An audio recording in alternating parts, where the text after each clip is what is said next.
Well, welcome everybody to the UCORE scoring meeting. We are so happy to have you all here.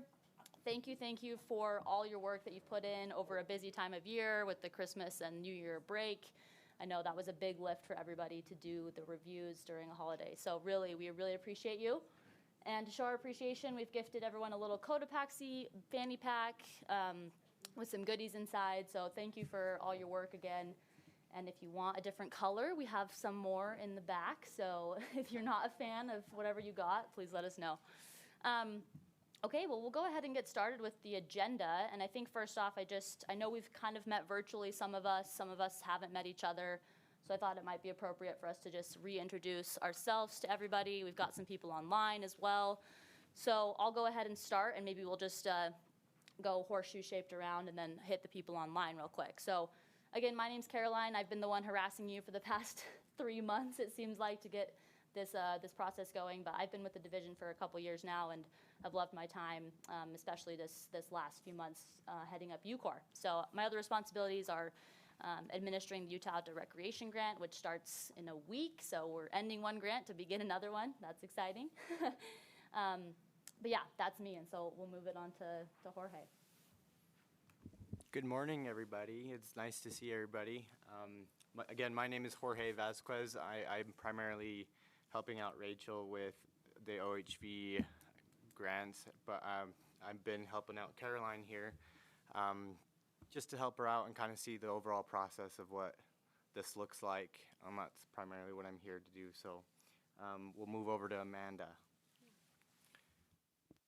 Hi, my name is Amanda Rowland. I'm coming here from Zion National Park. I'm the acting deputy superintendent. I'm really excited to be here, so thanks. Good morning. I'm James Toledo, program manager with the Utah Division of Indian Affairs. Hello, I'm Melissa Mendenhall, and I'm the elementary science and STEM specialist for the State Board of Education. Good morning, and thanks for being here. My name is Jason Curry. I'm the director here at the Utah Division of Outdoor Recreation. We appreciate your time and the effort that you're putting into this.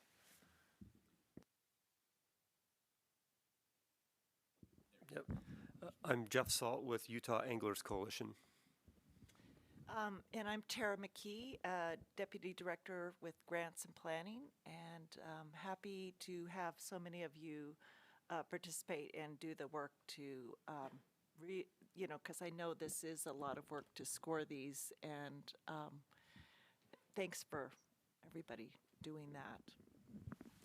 My name is Dan Hemmert. I am an avid outdoor enthusiast. Spent a lot of time skiing, biking, hiking, climbing, and doing everything that's possible to do in our great outdoors here in Utah. I also used to run the Governor's Office of Economic Opportunity and was there when the Office of Outdoor Recreation actually moved from the Governor's Office to DNR, and have known a lot of the people here for a long time, and excited to be here. And were you there in 2020 when we had UCORE for the kind of the second time or the first? Yes. Yes. So it was done under GOEO. Yep, that's what I thought. I'm Katie Allred. I'm here with Wasatch Adaptive Sports, and I've been with quite a few nonprofits in adaptive and mental health in Utah. I'm Terry Davis. I'm from the Utah State Board of Education. I am the physical education specialist and also curriculum content specialist, and just got back just a few days ago from Zion. Guess that leaves me.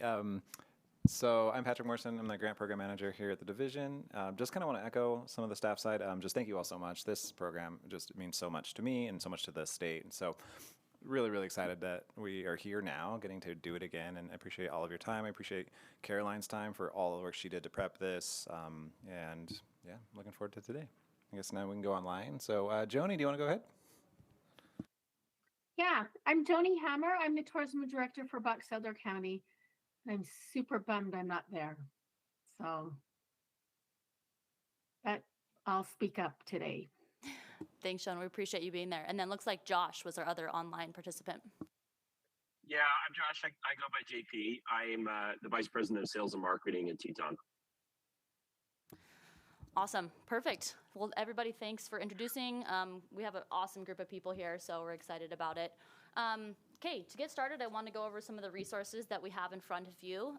Lots of numbers and charts and colors. So the first thing you'll see is this larger couple sheets of paper. This is just basically every single grant that was reviewed this cycle.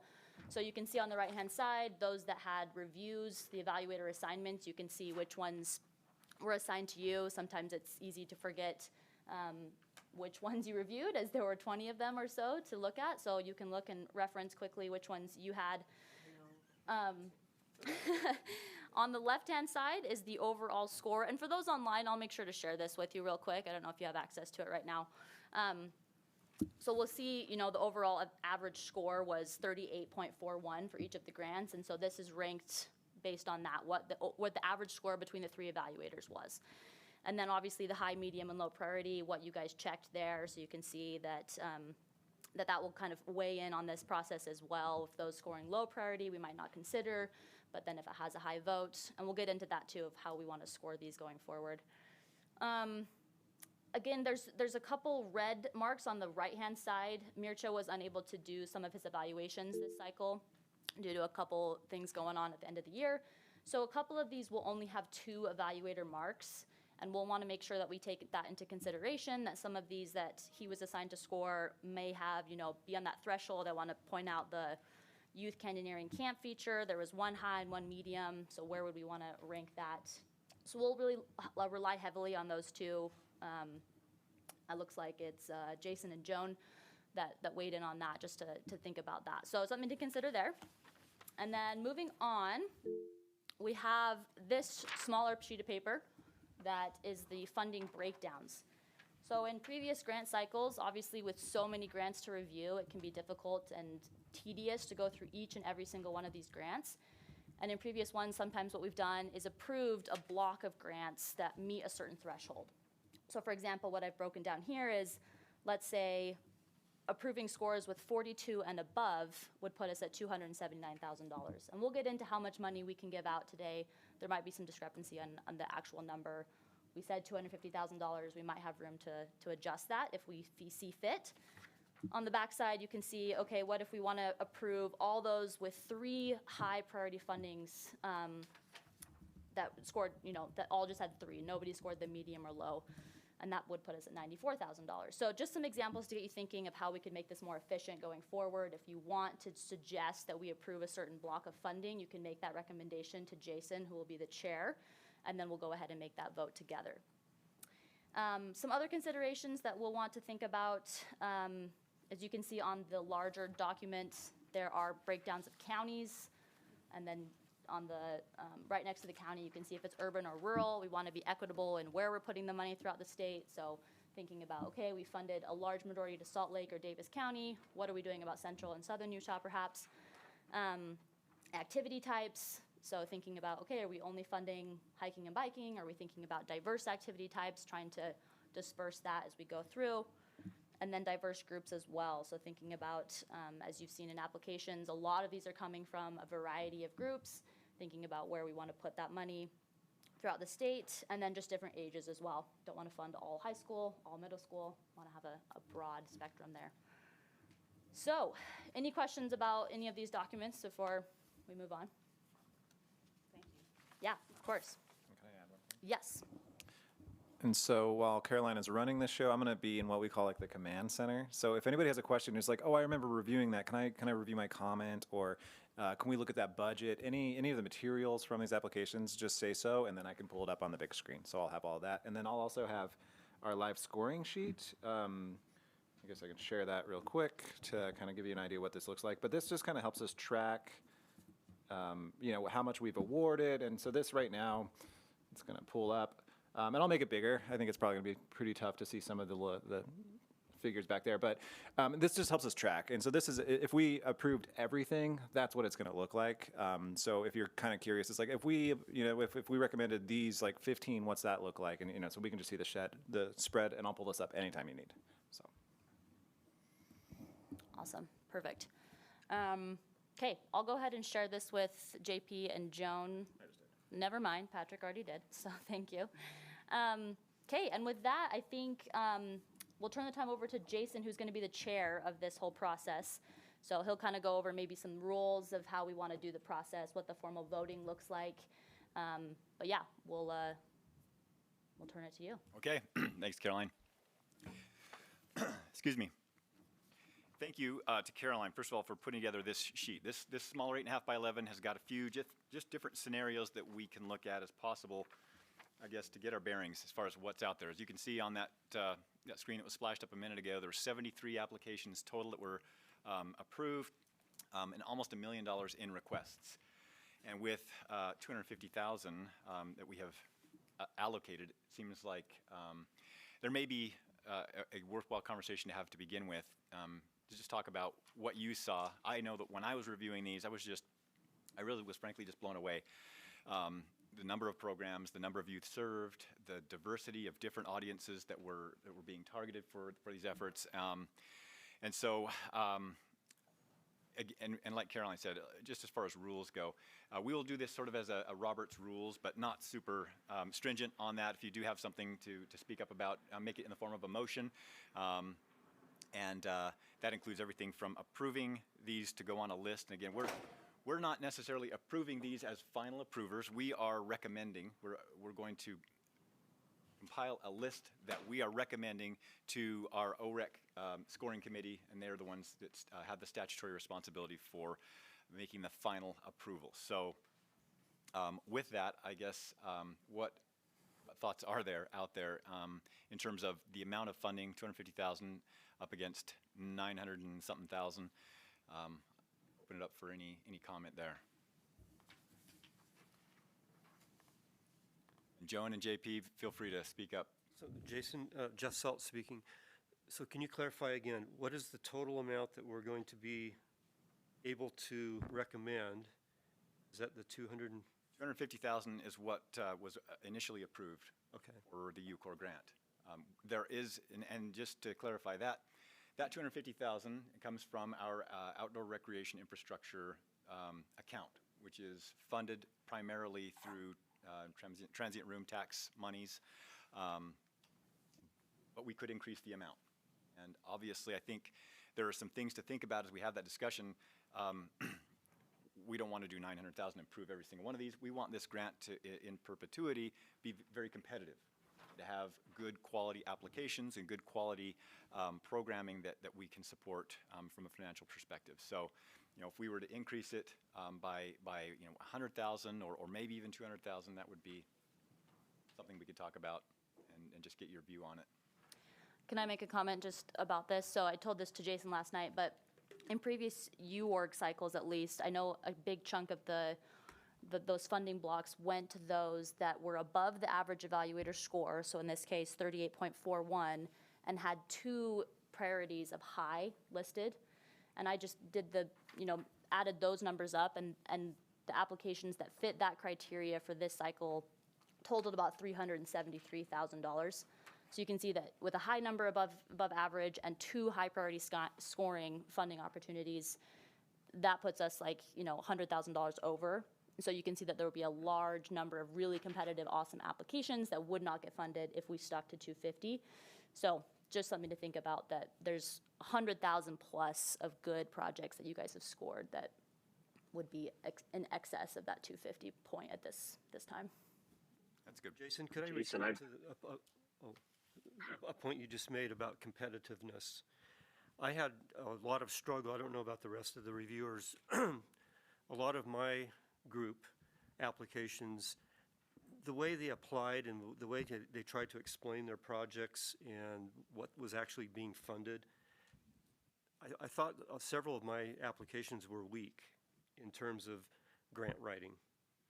The projects were really good projects, but the way it was presented, it affected my scoring.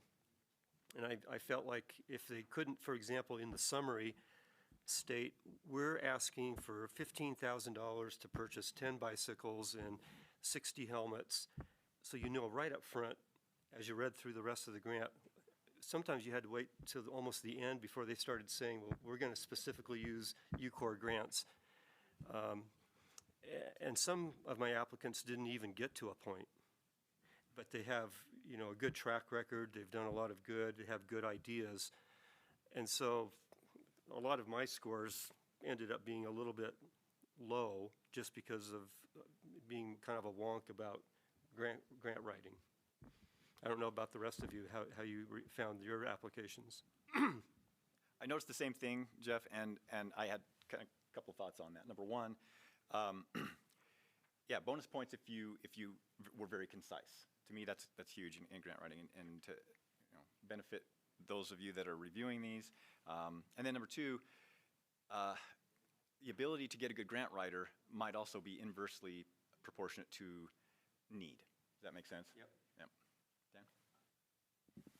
I was just, so Jeff didn't feel bad. I saw Amanda raise her hand. I think a number of us took the same approach. And I apologize to Caroline and Patrick when you review the comments. I made snarky comments sometimes, but I didn't try to, at first I maybe would discount them more, but then I tried to walk away and come back and do them again and just look at the merits of the application. But I know there was a bias in what I was doing if I felt like, there was things in there that bugged me. Yeah, well, the other thing that I brought to Carolyn's attention was budget information, which was not scored. And 8 of my 18 applicants had problems with their budget figures. And that, right off the bat, concerned me as I read through their applications.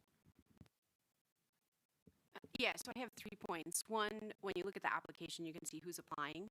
And the reality is that some of the entities that are applying don't have that grant writer experience, right? So we have to, sometimes I want to take into account the fact that they are applying and maybe that the funding is going to help them.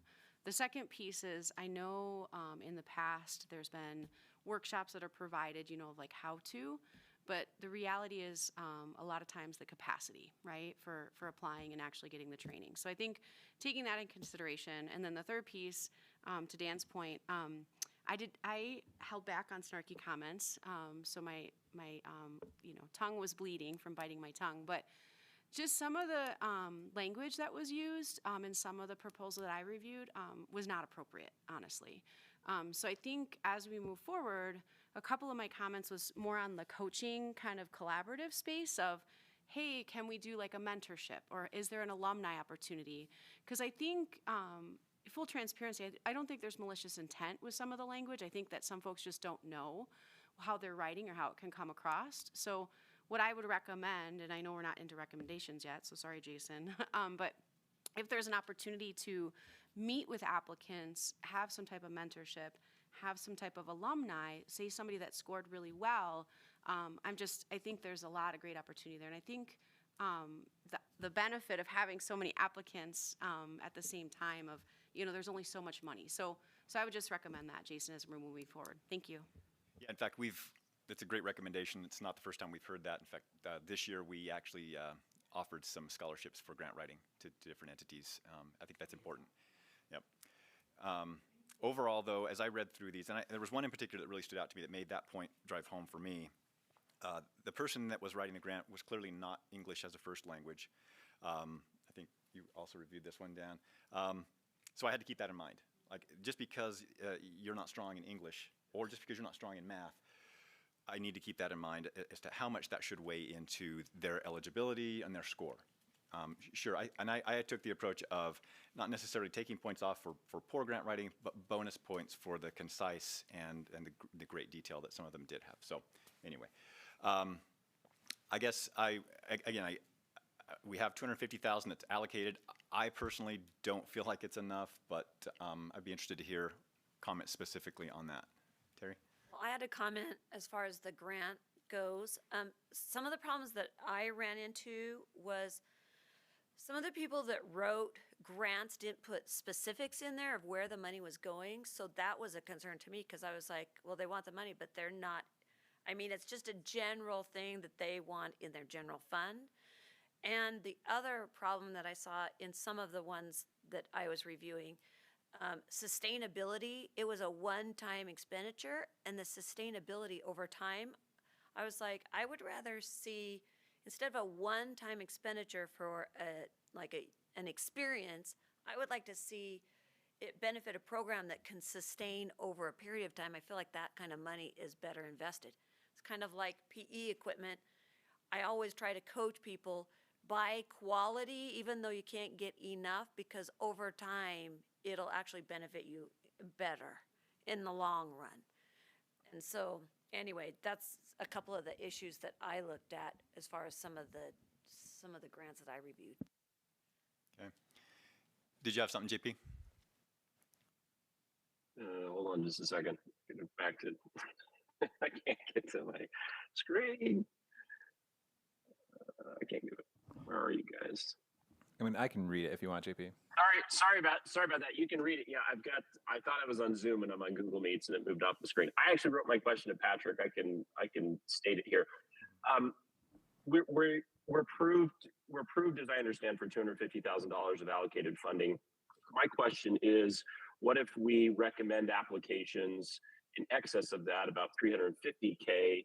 Will it be up to the actual awarding body to go ahead and select what those final entities are? I guess my concern is I would hate to jeopardize this committee's ability to recommend our high priority projects at the 250 cap and have those go onto the committee, you know, in $350,000 in applications, and have some of those removed ultimately from that final awarding body. Okay, good question. And I believe that we have internally within the division the latitude to move those funds and add to the 250, and then then the committee, the scoring final approval committee, would be informed of that decision by the division and would then approve as they see fit. So they wouldn't have to approve the additional amount. They wouldn't have to approve the additional amount, but if they approved 250, who would drop out? I guess that's my question. Like, does that committee have the ability to go ahead and remove people from our funding recommendation? Like, oh, we don't want this application, we want this one. They could. Oh, it does. Okay. But the actual amount, if we talked about this, you know, as a group right now, we as the division, so myself as a director, can make the decision that we're going to add an additional X amount of dollars to the total amount. We would inform the final approval committee that that's what happened, the OREC committee that that's what happened. It wouldn't be an option for them to then go and say, well, we don't want that additional 200 or 100 or whatever, and remove it. Does that make sense? Yeah. Okay. It does. Thank you. Appreciate it, Jason.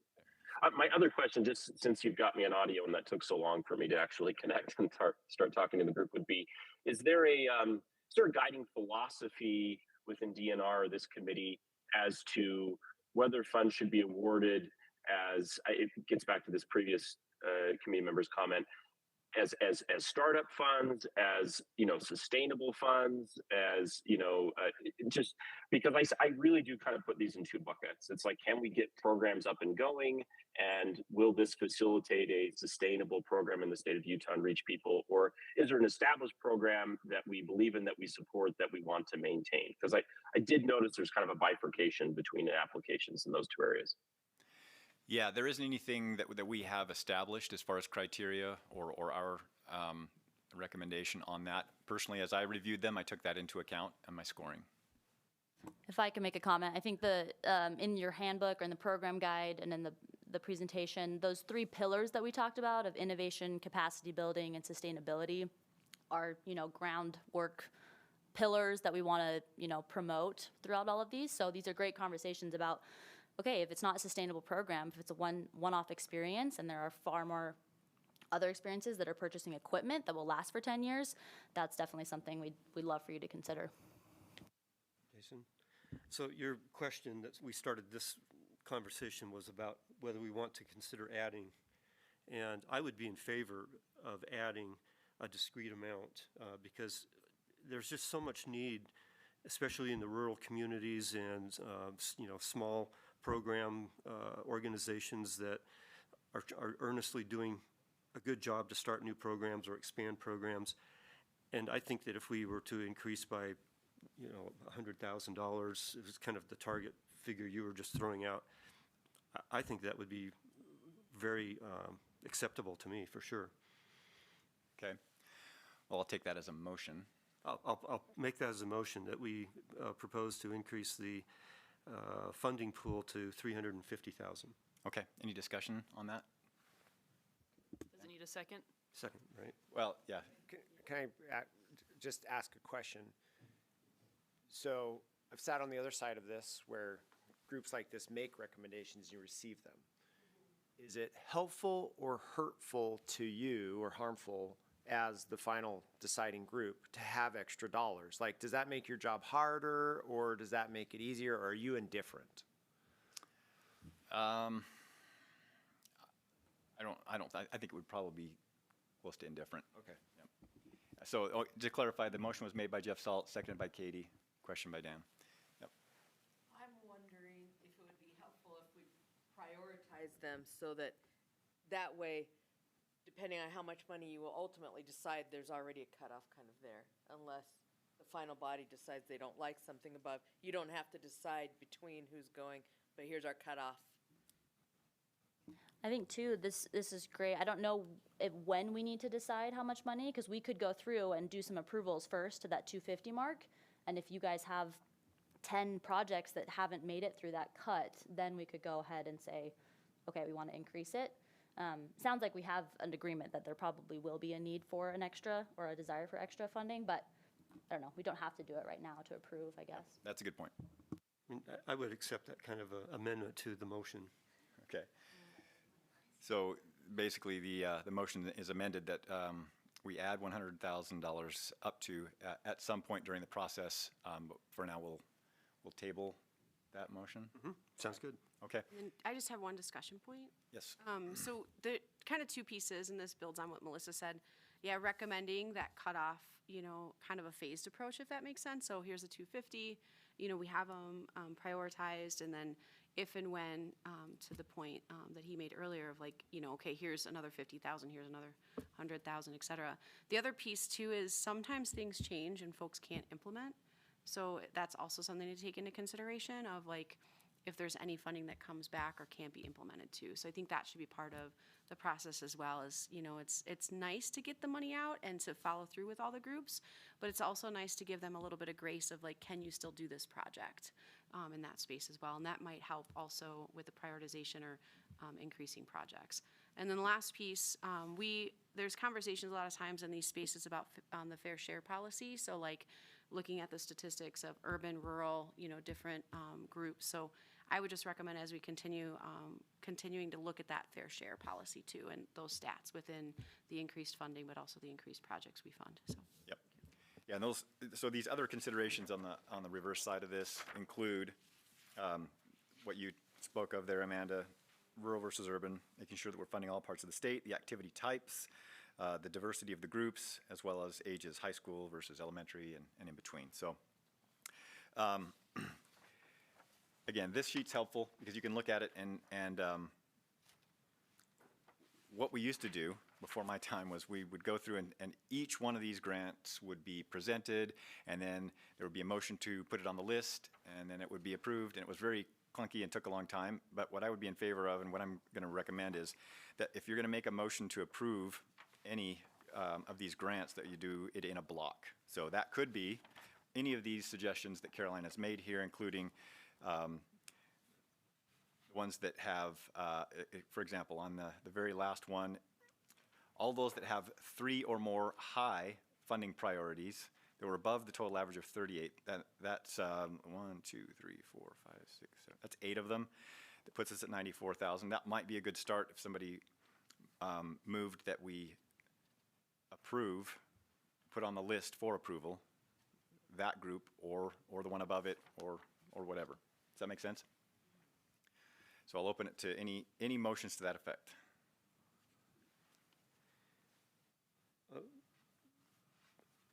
I'll make that motion just so we can get some discussion going. And it looks like these groups that are on the back side are the same entities, right? They're all high scoring and also high funding priority. The first list is just those that got 3 high recommendations. And then the second list is those in that list that also scored above average. Because there were some, interestingly, that had a high priority, 3 highs, but scored below average. And just for clarification, it might be best to look at the larger sheet for these. I think after we had Jason approve some do some more scoring last night for Mircha, and I don't think those numbers are reflected on the block scoring at this point. So look at the larger sheet for these numbers. Sorry about that.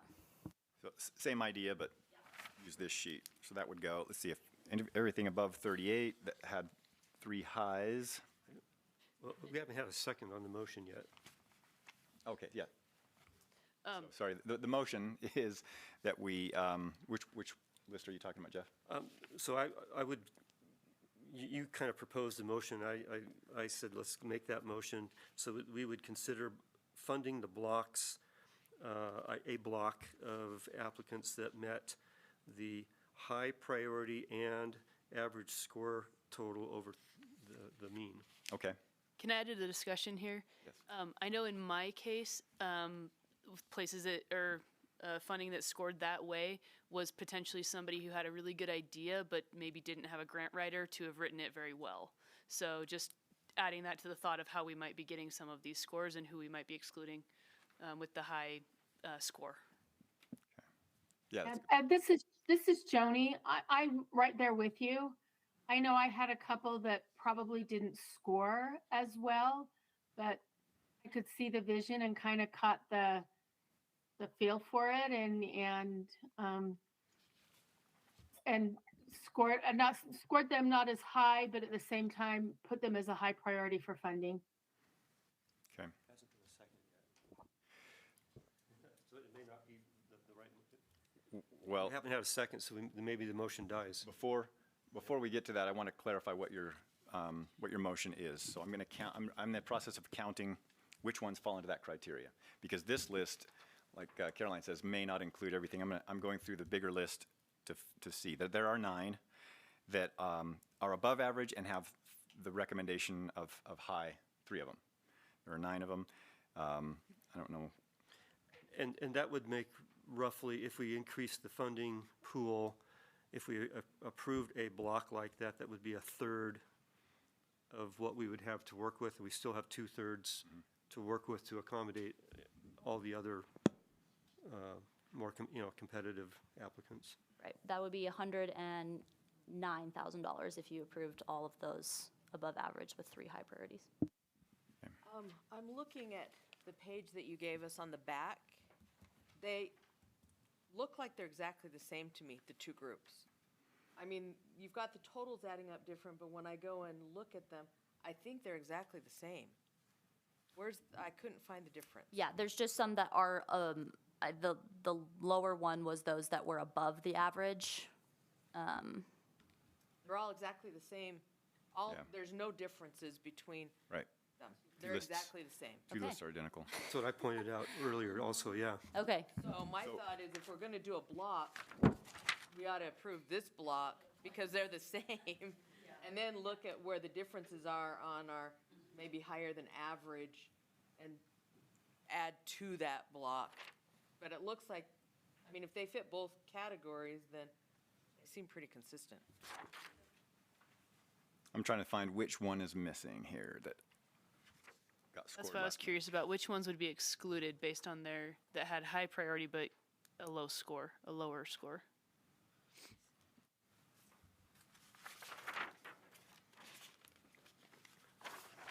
Jason, what was your cutoff on the score?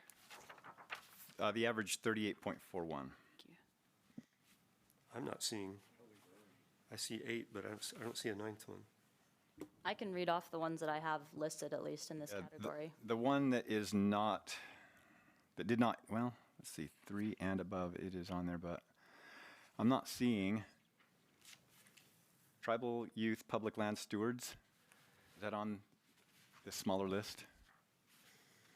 I don't believe it is. So that would be the 9th. It's scored 48 and it also had 3 highs. But that one was scored later, so it didn't appear on this list when it was made. So anyway, so to clarify Jeff's motion, we would recommend for approval all of this list and this, because they're the same, plus the Tribal Youth Public Land Stewards Camp, oh wow, I wish I knew Ute Indian, but anyway, that one. There we go, thank you. Camp KNY, Zion Forever. I accept the amendment. Okay, so that is the motion. Is there a second? I'll second it. Second by Dan Hemmert. Any discussion on it? I think it's a good approach, to at least get something started, and then we can spend a lot more time in doing comparison of other Exactly, okay. equally good programs. Can we just clarify what we just did?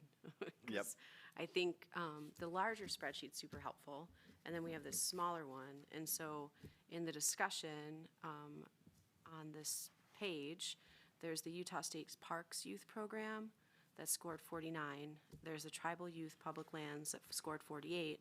And then there's the CCID Outdoor Adventure Program that scored 48. Yeah, so if you look at the green column, those that scored Correct. high, those with 3 X's mean all 3 evaluators gave it a high priority for I funding. understand, but there are also 2 that are missing because they weren't reviewed. So I just want to clarify the discrepancy, that the reason why they didn't get 3 is because they were missing someone. Gotcha. So They does that have make 2. sense? So that's what I'm trying to say is that, Instead of 3 out of 3, it's 2 out of 2. Yes, that makes right, total and sense. so when you look at evaluation, you can't say they didn't get the 3 because they didn't actually have 3 people review them. So I just want to clarify. Valid point. Okay, Fair. all right, Okay. thank you. And so that would include an additional 3, sorry, just 2 of them, right? Yep. The Utah State Parks one and Center for Creativity, Innovation, and Discovery in Cache County. So, again, the motion is that we approve this list here plus the Tribal Youth Public Land Camp K and Y. Are you suggesting that we add those other 2 as well? That's what I would recommend, that you add those other 2 pending the group's thoughts, because they got 2 out of 2, which Yes. is equivalent to 3 out of 3. I'm wondering if we amend the motion to say that we're going to accept all those who received only high marks, and then Okay, yeah. it just simplifies. That does simplify it. If they receive no medium or low funding priority, and they are above the average, that equals 11 of them? Am I seeing that correctly? Well, there is one, the reducing equity, that falls below the 42, but it receives all high marks. So it looks like it only got a 40.67, so I think you would have to accept it unless you're going to cut it off. Yeah, it's on my list. Okay. Yep. But how That's you one of the just 9. stated it, above the 42, it does not fall there. About the 38. Yeah, the 38.41. Oh, If you're the above 38.41. 38.41. Okay, sorry, I misunderstood that. So I'll go through and list which ones we're talking about. The Mayfly Project, State Parks and Recreation, Zion Forever, Center for Creativity, Innovation, and Discovery, School Education Foundation, Friends of Arches and Canyonlands, Cottonwood Canyons Foundation. So up to that point, so it's 1, 2, 3, 4, 5, 6. So the top 7 are on the list, as well as, and so then you skip the next one. Backdoor Birding with Binoculars is on the list. YMCA Bold and Gold program is on the list. Out West, Tracy Aviary's Equitable Recreation Institute. Reducing Equity Barriers for All Students. So that's 11 of them, I believe.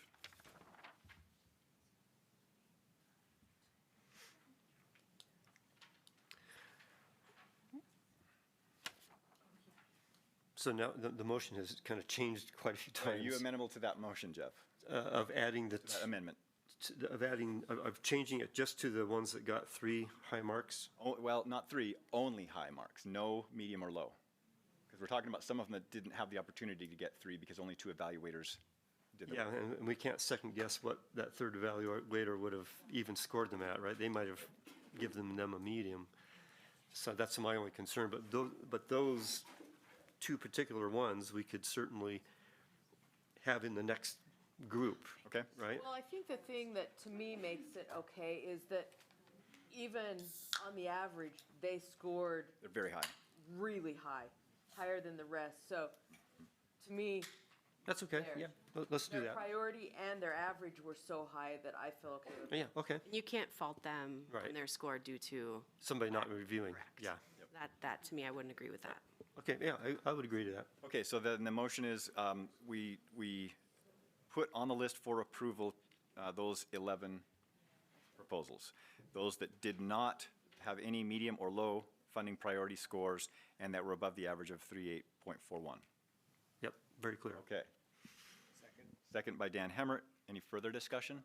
Hey, we have a discussion on some of these that we're looking at in this block. There's a few questions that I wanted to bring up, or concerns that several of us had about certain ones. So are we going to go through if there's a question on one of them or several of them Within that block? within that block? We can, sure. Yeah, you just make a. We should do it now, then. Yeah. I motion that we discuss the block of 11 that we just discussed. Yeah, that would be great. Yeah. Any one of these, that's, So we'll change the motion that we'll discuss this block. Well, no, that's the discussion. Motion has been made and seconded. This is the discussion to that motion. Yeah, mm-hmm, Yes, it's appropriate. okay. The Zion Forever project is included in this block, is that Correct. correct? Okay, great. So I gave it a high score because I wanted to discuss it and not let it get. And just to clarify, I can step out of the room for this discussion. I would actually prefer to ask you a couple questions if you knew about it, if that's okay. Okay, Tara and Jason, I don't see a conflict. okay. Because I thought it came down to a little bit of grant writing, and I couldn't quite understand what the look of the program was, and I didn't want to disregard them because they didn't have You didn't have that- a couple of details a couple in of it? details. So a couple of questions I had on it to share with everybody is that they do note $12,000 will go straight to tribal leaders who are running the program, but it wasn't clear how many tribal leaders were going to be there. They talked about ratios of having 25 students being served and then having 4 to 6 with a tribal leader. So I didn't, but they also are having national park guides with them as well. So, and those guides were listed at 8 hours per guide, but it didn't say for how many days. So I was just kind of, because that was volunteer hours. So I wasn't sure, one, if the ratio, if we're going to have one-on-one students in the program with a tribal leader, and that kind of thought safety, but also they're not used to this, may not be used to safe sport type of ideas involved in the programming there. So that was something that came up. And then also just didn't know how many, for 9 days, we would be funding for those tribal leaders. And if anybody did know how many tribal leaders are coming out, it looked like it could be as many as 3 per day, or it could be looking as 3 total. So that was just something that came up for that one.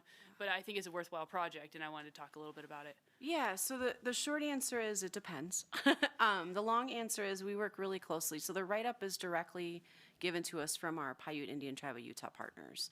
The Y Camp and K Camp, that's the shortened version. After COVID, we're trying to revitalize some of that as far as the relationship with the tribes, but also the camps themselves. So the Y Camp is actually an overnight, so Friday night, Saturday night. And the goal of that is the elders actually, there is background checks that are facilitated as well. And there are actual tribal staff too. So when you talk about how many elders exactly will be there, it really depends upon their capacity. We try to get as many as possible, and we provide, the transportation, et cetera, to get there. The K Camp is kind of that next step in the continuum. And so the Paiute Indian Tribe of Utah is actually taking the lead on that. There is a new staff member, a new cultural, they have the Tribal Historic Preservation Office, and so there's a new cultural manager in that position. So she's revitalizing kind of what that project looked like. So Zion Forever worked directly with her, and then also with Zion staff, Zion National Park staff. And then we also worked with the Kaibab, as far as the band of Paiute. So your question is a really good one. When it comes down to it, they're trying to do the best as far as the estimates right at that time when the grant was due. But we're starting to have those meetings, if that makes sense, about what the camp, looks like. And some of those logistics have already been in place. But when it comes down to it, we try to do the best and get as many elders as possible there. And The activities truly are, it's where we're supporting the elders to teach those. So it typically is one elder, they divide the kids up into smaller groups, and then they also have kind of that chaperone going around as well. So there are chaperones from the tribal partners. Those were the two confirmations that I thought were probably there, but I just wanted to confirm because everybody else had written safe sport and an extra person around, and I think that really just came down to the grant writing, and I really did want to support them. And I would argue that some of those folks that did write that, I don't know if they actually had input from their tribal partners. And so we actually, in the letters of support, you probably noticed, but also in the actual content of the grant is direct feedback from our tribal partners. And that's fantastic, and that's why it got a high priority from me. So thank you for the confirmation on that. Yeah. Yeah, I think it's, yeah. Full transparency, it's like a program that I'm over, so I just want to be really Right. clear in the process. I think that the question and the answer were technical in nature. Okay, thank you. Any other discussion?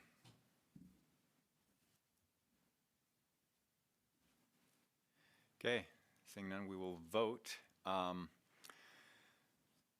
in favor of the motion to approve these 11 project, or send these 11 projects on for approval, say aye. Aye. And are there any opposed? Okay, so that motion passes unanimously. We will put these 11 on the list to send over to the OREC committee for approval. Good deal. We've got 11 on the list. And what does that put us at? 138,809. Yeah, you've got a good split too of urban and rural right now. Yep, that's a good, 50 almost. good split.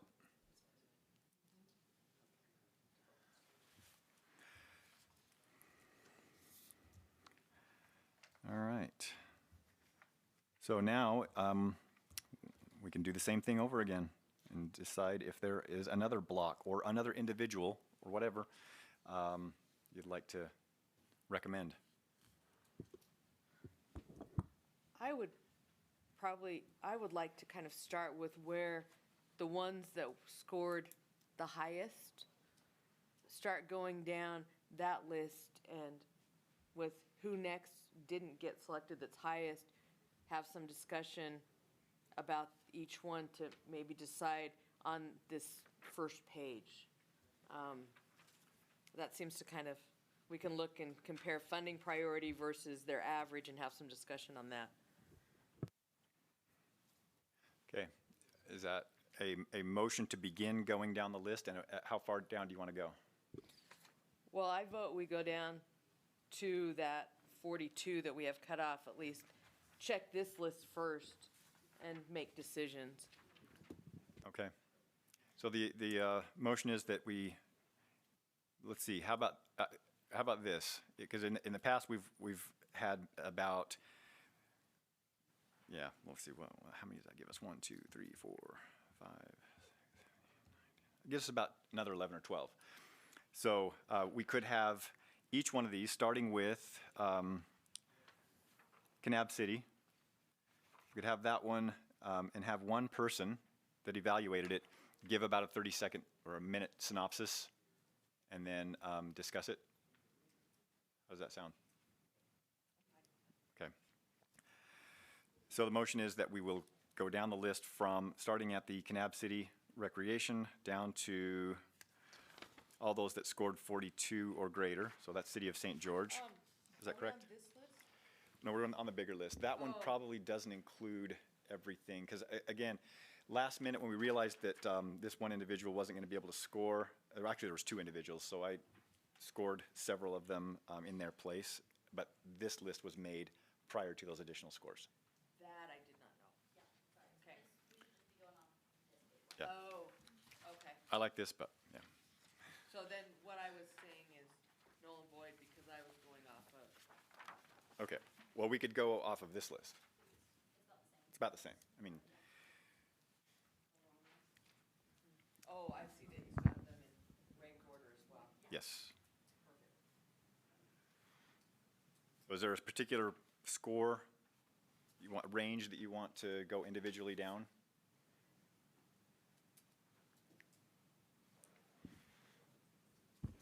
Pick a number. Could be 42, 43.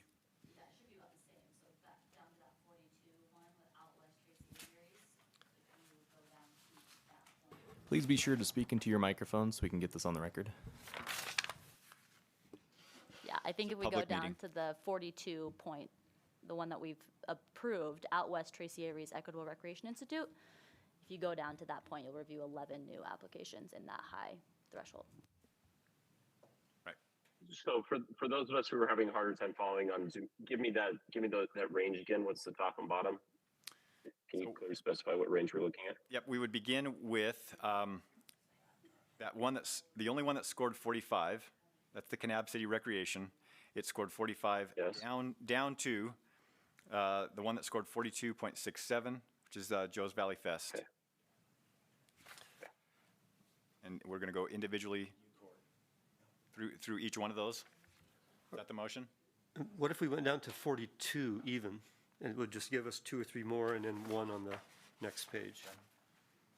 Is that acceptable?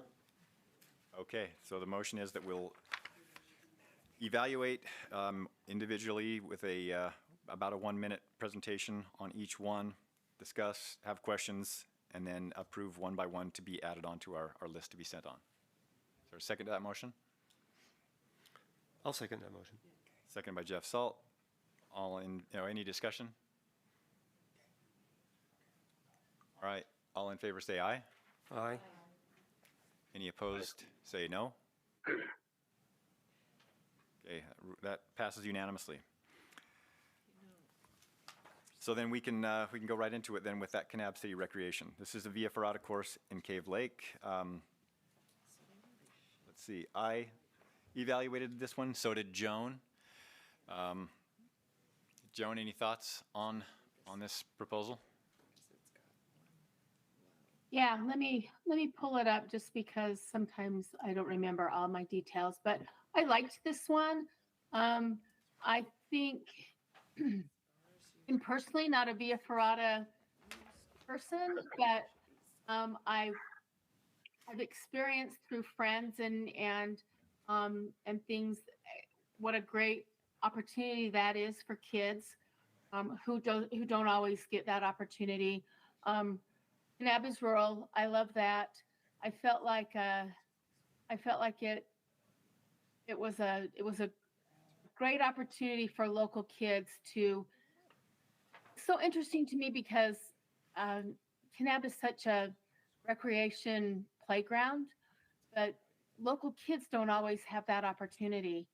There's lots of tourists and lots of high-income folks that go and do things like this, and to get 100 kids from the area to be able to do that, I thought it was a great program. It's a day camp. They had good relationships, good partnerships. I just thought it was a good program. I know that's pretty high level, but I thought it was a good one. Yeah, what I did notice on this one is that basically this is a commercial Via Ferrata climbing location. They want to give these kids in the community an opportunity to go and try that out at a camp. The company is giving a discount, which is sort of they're counting as an in-kind, and then UCORE funds would be going towards basically paying their entry fee, their use fee for the course, which I think there's some good valid points to this one. Like you said, probably the kids in this area don't get a lot of opportunities to do some of the things that people come there as a destination to do. So I think there's a lot of value in that, and there's probably a lot of opportunity to fulfill some of the goals of the program itself. That confidence building, that comfortability, and the access, and one really cool experience in the outdoors that they'll probably remember for the rest of their lives. So I think there are some really good outcomes from this, but I did have some concerns just in terms of, we're just basically transferring UCORE funds over to this commercial entity to pay entry fees for these kids to go and experience.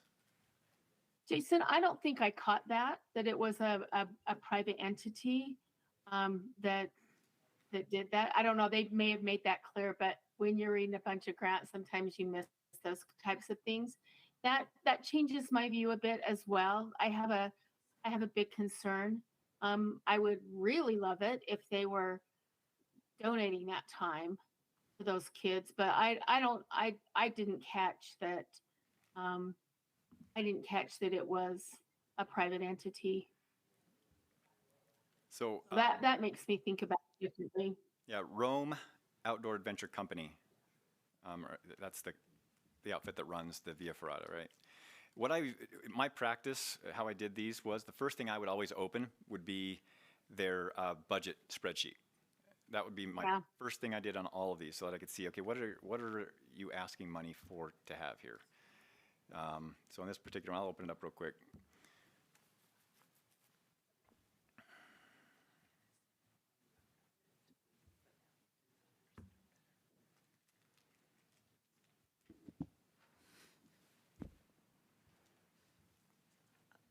Jason. Can I just make a quick little amendment to we have a motion, right? We did already vote on this one? We voted, and We've already voted on this one. No, the motion was that we take these individually. Yeah, so what if my motion is we pause on this one and just move down the list and come back to this one later? Okay. Or hear all of the. Yeah, if there's any other concerns, but I guess the motion I am making is we skip to the next one. Okay. Just given that there's some potential concerns, let's find ones that are easier, that are more unanimously supported. Okay, motion's in order. Any second to that? I second. Second that. Okay, Amanda seconds it. Any discussion? All right, all in favor say aye. Aye. Aye. Any opposed? All right, motion passes unanimously. We'll move on to Monticello City Ignite Biking Skills course. This one was Katie, Amanda, and Dan. Do you want a quick little snap? I like, if I remember this one right, which is suspect, but we'll see. They're buying bikes, and I like that. It goes back to some of the things that were said earlier, like they're buying bikes. My one concern was those bikes are not going to last forever, and is there a plan to replace these bikes? But they're buying bikes for kids to use tracks they've built, and I really liked the idea in the application, at least they talked about in their community. Most kids think of bikes as recreation, or excuse me, as transportation, not recreation, and this is an effort to create a program and get kids out biking from a recreation perspective. I liked it. I did as well. I liked that it looked like it could last for years. I had the same concerns that didn't show if it was going to be maintained or who would do the maintenance or those types of things. But I did like the overall idea of the program. Yeah, and what I'd put in there as far as the sustainability and maintenance, and to be fair, this is in my notes, so it does add, it talks about adding the maintenance costs into their budgets moving forward for sustainability. So I think they're thinking, hey, if we do get this, how are we going to sustain it moving forward? They had a very detailed evaluation plan. So when we talk about evaluation and what we're doing and why we're doing it, and I really like the letters of support. When there's like a local resident wanting this project for youth in the community, to me, sometimes we go for grants like, oh, there's money, let me go after it. But truly the fact that a letter of support was from the community saying that we need this for the youth, to me that also helped to clarify kind of the why. Thank you. Okay. I like their idea for, it was $45 to charge for it, but that could be reduced cost for people who couldn't do that. So I like that plan too. Okay. Anything else on this one, or is there a motion for this one? I'd move to add it to the list at the bottom of where we are. Okay. I second it. All right, the motion is to include the Monticello City project onto the list that we are recommending for approval, seconded by Amanda. Discussion? Can I ask, Jeff Salt, can I ask who marked this one as medium priority of the three of you? We don't know. There's no way I would. There's no way I would remember don't that. know. But I'm just saying, because that kind of pulls it back down, right? So I'm just, if you're all really in support of this, one of you was not as fully enthusiastic. To clarify, the scores happen and then there's a percentage, but in the end, we don't see the final. Does that make sense? So when you scored, there was a percentage for No, each. I'm just going off of the priority ranking. I understand I'm agreeing with you that like I don't it could be me. I don't know, but I don't know the end. It was Dan. There you go. Oh, okay, It was me. so you had a concern then. It wasn't like I started everything at medium, and then if I read them all twice, and I did them all once, and then if I went back through and I was like, oh, I like that one, then I moved it up. I think one of them or two of them I moved down to, but most of them stayed at medium. Okay, as long as you're still supportive of the program, then I have no concern about the medium ranking. Sounds like he's just a hard grader. Yeah, well, I am too. Yeah. I'm probably harder. I can clarify his comments too. It says, great program, but didn't quite blow me away to be high. All right. All right. Is there a motion on this one? I think there was. We just had the discussion. Oh, sorry, yes, that's discussion. All right, any other discussion then? Not, we'll vote. All in favor of moving the Monticello City project onto our list for recommendation, say aye. Aye. Any opposed? Okay, passes unanimously. We'll add that one to the list. The next one is Bears Ears Summer Camp, Friends of Cedar Mesa, San Juan County. This was Terry, Eddie, and Amanda. Can't get on to see my comments.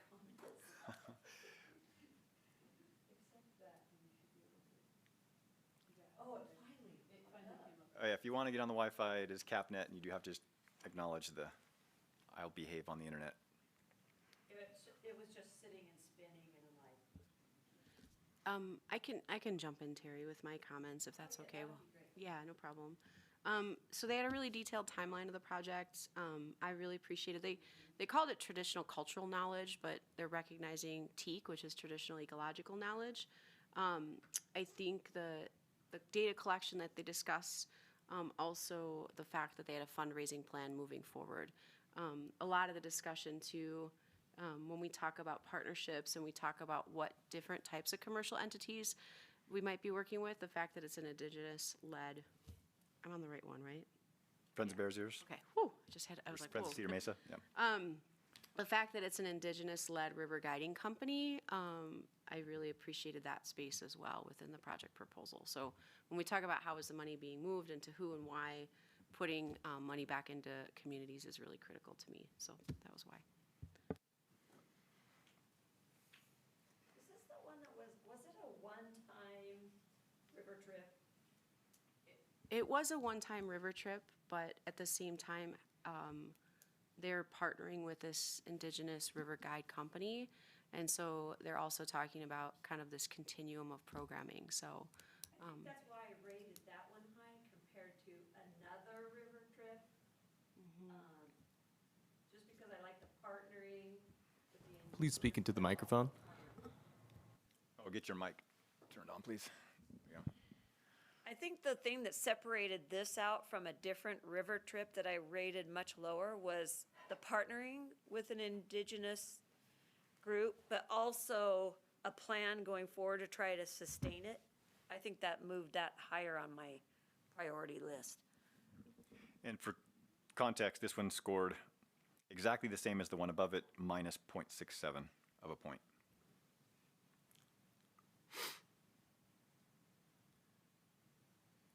Okay, is there a motion for this one? Jeff Salt, I'll move that we approve this. Okay, Jeff Salt motions that we approve or that we add this one to the list of recommendations. Bears Ears Summer Camp, second. I second. Second by Terry Davis. Any discussion? All right, all in favor say aye. Aye. Any opposed? Okay, that passes unanimously. We'll add Bears Ears Summer Camp to our list of recommendations. Next one is the Seven Creeks Walk Series, Seven Canyons Trust. I evaluated this one. So this one is an effort basically to get kids out walking and exploring along the creeks and waterways within the Salt Lake Valley. I thought it was really, really good. Very, very well thought out, well articulated, very concise. Good job writing it, and good use of the money and a good match ratio as well. Let's see who else. Terry and JP also evaluated this one. And somebody scored it. Yeah, I thought this was one of the better, probably one of the top 3 that I reviewed out of the 19 that I had.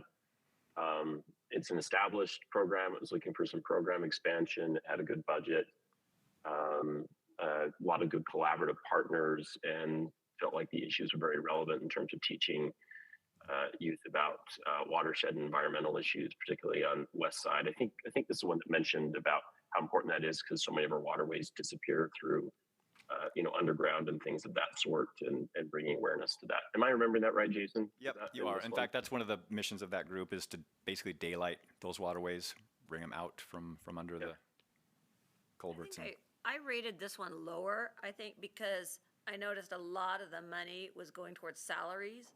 And in some ways, when it does that, it kind of bothers me a little bit. And so that's why I rated that on the low side, because I thought, I would think more of the money should go more towards maybe the participants or equipment and that kind of stuff, more than salaries. Yeah, I kind of had some of those same thoughts initially, but as I continued to process through, I kind of changed a little bit, thinking that, well, these are the educators. And so, in the world of education, most of our money probably goes towards paying the educators that do the job. What is it if it doesn't have somebody there providing that? So, I don't know. That's true. Yeah, You're right. I felt similarly. I've served on some boards of some similar organizations, and while equipment is important and they typically have that for seed funding, their ability to extend their program is really limited by the people to administer that program, particularly as they increase the number of youth. So I felt the same way. That's just from my experience that's needed.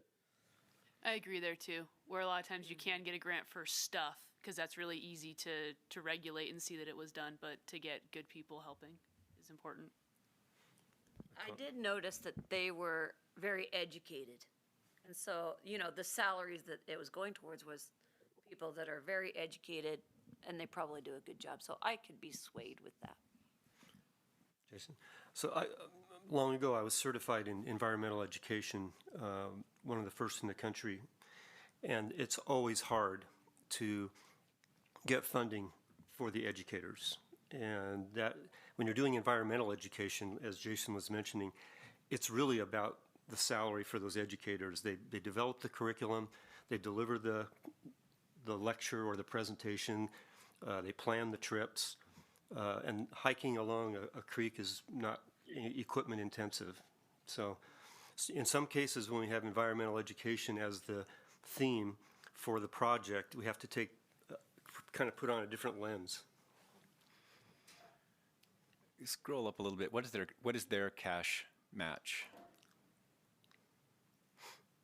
Yeah, so they're putting in 8,000. They're asking us for 10,000. So the match is a high percentage of match. High, yep. Plus they've already secured an additional 15,000 from partners. So I felt like, again, partners to me, if you've got letters of support, especially if it's more than the minimum of 2, really boosted the score in my mind. Is there a motion on this one? Seven Creeks Walk Series? I'll move that we add Seven Creek Walk Series to the applications that we're recommending for approval. Okay, motion from JP, second. I can second that. I can second that. Terry seconds. Any discussion? Can I ask, where are the proposed creeks? Was that mentioned in the proposal? Because a lot of the creeks in this watershed are not walkable. Let me look and see. We know the Jordan River Parkway, part of that is walkable. But when you talk about the tributaries, which is their goal, is to daylight the tributaries. Yeah, they do have, let's see if I'm looking at the right. Oh no, sorry, I've got too many applications open here. It's a different one, hold on a second. Jason, do you remember that offhand? I'm looking to see my creeks. These are all on the west side. Let me click on which ones they are. It'll probably tell us. There are even fewer tributaries on the west side. Yeah, I mean, they name them, I'm looking at the application, they name City just Creek, the 7. Red Butte, Immigration, Those are all east side. Parleys, yeah, they are. Creek, I mean, they've got, City, Red Butte, Immigration, Parleys, Mill, Big Cottonwood, and Little Cottonwood. Yeah. And Well, when we talk about participation, we're not just talking about the waterways. We're talking about West Side schools, and I gather that they're visiting these creeks on the east side. So, perhaps that was a bit of a misdirection there when we said West Side. I think that's a large number of the schools that they're servicing are West Side schools. Correct. Yeah, that's a good clarification, JP. That's the target audience is the schools on the west side, not necessarily right there in their neighborhood for these creeks, but. Which I think sounds kind of fun because they go visit these creeks on the east side and then they recognize where and how this water flows down, to their neighborhoods and how that impacts, their life. So did that answer Jeff's question? So we've got a motion in a second, right, Jason? Correct. Yeah. Any further discussion or questions? Does that answer the question? Mm-hmm. It does. Thank you. Okay. All right. So we'll go ahead and vote. All in favor of moving the 7 Creeks Walk series into the list for recommendation, say aye. Aye. Aye. Any opposed? Okay, that one passes unanimously.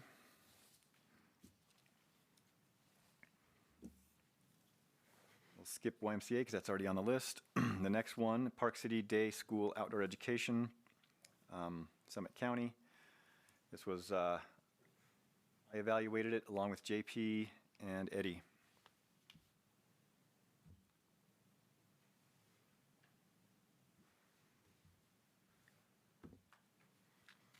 Bring up the notes that I've got.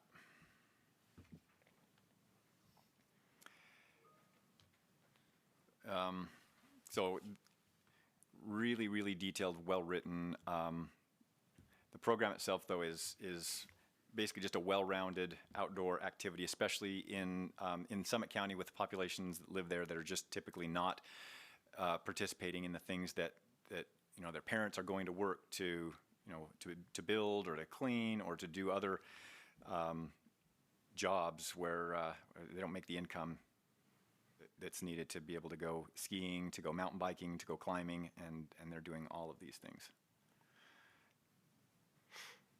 Yeah, things I'd add to that in terms of well-written, it was just very clearly understood, by grade and by season where these students are going. I was just very impressed to see grade expands throughout the state of Utah. So it really extended the reach of these students to visit some unique places throughout the state.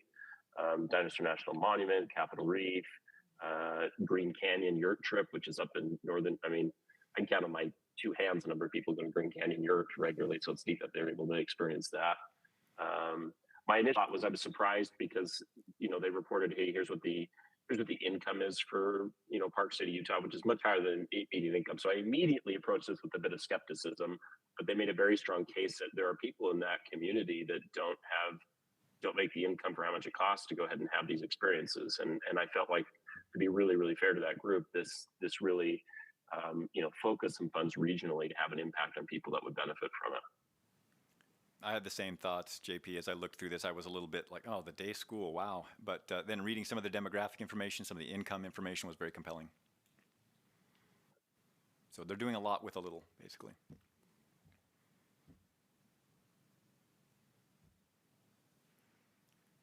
Is there a motion for this one? Did they say that they were targeting like the Hispanic population, underserved? Specifically, yes. Okay, good. Yep. Yeah. Yeah, because that's a misunderstood fact of Summit County. There are it's like bimodal income distributions there. Yeah. And so this is good if they're going to reach out to the one mode.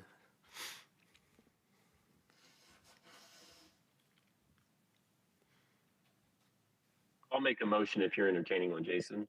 Yep. I'll move that we include the Park City Day School Outdoor Education grant application in those recommended for approval.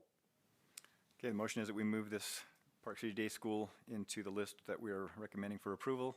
Second? I'll second it. Second by Jeff Salt. And any discussion? Questions? All right. Then we'll go ahead and vote. All in favor of this motion, say aye. Aye. Aye. Any opposed? Okay, motion is unanimous. Park City Day School is on the list. Where does that put us now? Almost 185,000. And what's our total number? 15. So that's 15 of them, 184,000. Just good check. So we'll keep going down the list then. Healthy Community Scholarship. This is the Utah Olympic Legacy Foundation. And that was me, Katie, and Melissa. I'm trying to remember exactly what the program was. It seems like it was providing transportation and equipment and use of facilities and instructors for low socioeconomic students in the communities around the Olympic venues. So is that what you got out of it? Yeah, and I was the one who scored this one lower based on the budget. The budget allocated funds for classic roller skates and bindings. And I wondered if that was in line, an indoor sport that maybe isn't as transferable as some of these other sports that we've been seeing with longevity, was my main concern as being the one that scored it lower. I believe that's for non-winter use for cross-country track. Those types of rollerblades. So Do you understand? skis instead of skates? Okay, I thought it was skates in the oval. Well, there is that too, and I did have the same thought. Yeah. I thought it listed roller skates, and I'll take a look. I'll pull it up. Well, and I had that same thought, and my thought when I came across that point was, okay, yes, that would be indoors. Ice skating, more often than not, probably takes, well, I don't know about more often than not, but takes place outdoors quite a bit. I mean, we've funded a couple of ice skating ribbons in our UCORE grant. I always skated outdoors, so I don't know. I think that's a valid concern, though. I think it said classic roller skates. Okay, so Let me pull it up really quick. It says classic roller skis. Okay, that's better. Thank you for catching that for me. So I put, for the strengths of it, I put that strong community partnership and involvement. It services an extremely high number of participants that'd make it 3,500 participants, which I thought was a large number overall in their program. Accessible for our lower socioeconomic students that wouldn't have that opportunity. I thought it demonstrated sustainability. The challenges that I put for it were that they don't show any way for it to be accessible for disabled students, and that I thought their program evaluation overall was weak. But they have such a big program that, to me, I thought those were little things that they could be talked to about. But anyway, that was my thoughts on it. yeah, they've been doing this for a long time. Let me see. I thought they had a good match component, but there were some discrepancies in their numbers, though. I did see that and noted that. But I felt like it was a strong. Between what was in the budget and what was in the written application? What do you mean, Jason? Yeah, I think they had like 94,000 as their cash contribution, but their spreadsheet said obviously something different than that. I mean, they're well funded. This is an organization that does get a lot of financial support from a lot of different sources. They've received UCORE grants in the past. I think their mission is a worthy one. They always talk about how our next Olympic athletes could come from one of these kids that participates in this program. And Utah's producing Olympic athletes here and there, and certainly this would be, one of those really cool success stories that we saw back in 2002. To me, I guess a big compelling part was it shows sustainability and it addresses a major gap that we see in education in opportunities for students. So this, to me, felt like it gave students who may not and probably wouldn't have that opportunity the opportunity, so it reduced the gap. So that was what I really liked. I like that too. And they did note, adaptive requirements have been integrated, offering tailored support services and specialized equipment to meet the specific needs of participants with disabilities. I missed that. Yeah, is the very end.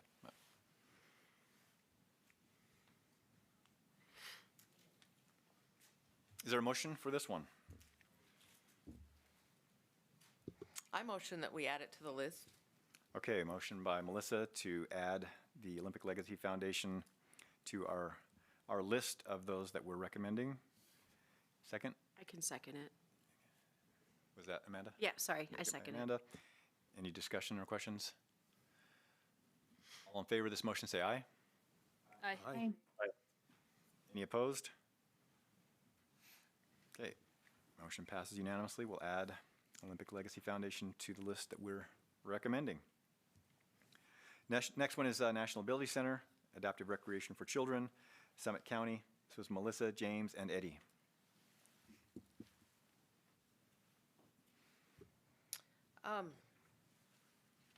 Trying to remember, I was trying to go back to the grant. One of the other two, do you have a good synopsis of it? I have my comments down.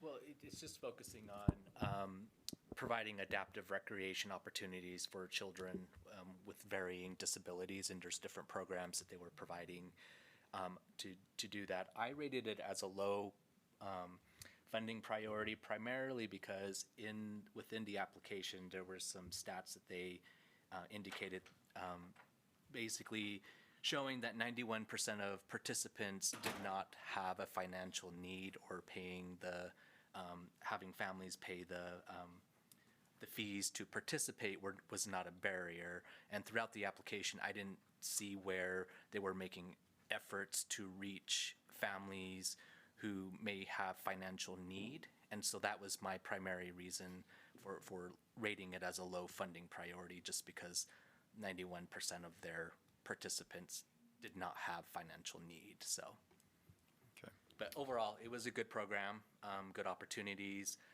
It was well written, but that was my primary concern and justification for the low rating. I actually think that's very valid, what your idea is. And I think that is something to be taken into consideration. I rated it high just because I felt like it addressed a population that's highly impacted. And while their parents may have money, that doesn't necessarily mean that they have the time or the energy to take care of this. I felt like if students are that disabled, we ought to help them in any way we can to help them get outdoors and enjoy being outdoors. So I put it was accessible to these students that were very highly impacted, impacted student population. I also put that it supports a high number of participants, 1,800 students. So to me, that was a big factor, that there were a lot of students. And they had really well thought out evaluation methods, strong safety, and really strong collaboration with community partners. So those, I think, were the bonuses, but I do agree with what you're saying. I think that's a valid point, so. What's the match ratio on this one, do we know?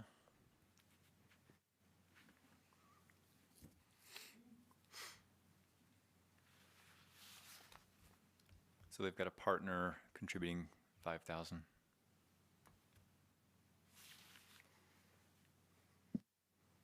Looks like an individual, so. Did they mention how many students are local versus out of town? Just curious. Utah residents. I believe, from my recollection, I believe a majority was probably local students or local youth, but then it is a nationally recognized program, so there are a number of out-of-state youth who participate in their programming. But they did, from my recollection, I don't think they mentioned that specifically or included that. I don't remember that. I was just going into their application to see. It looks like it just says youth ages 6 to 18 in Utah. Yeah, it's the National Ability Center, so it's not necessarily regional, it's There. statewide or nationwide. partnerships and affiliations, I mean, they work with the Challenged Athletes Foundation, the Adaptive Ski Utah Association, Department of State, Veterans Affairs, Paralympic Committee, University of Utah Trails Program, the Utah Governor's Office for Economic Development, the Utah Parent Center, the Wounded Warrior Project, Gary Sinise Foundation. I don't know what that is exactly. That's a Wounded veterans. veterans. There you go. And the Mountain Trails Foundation. So I felt like they had great community involvement. So to me, that was a big pull.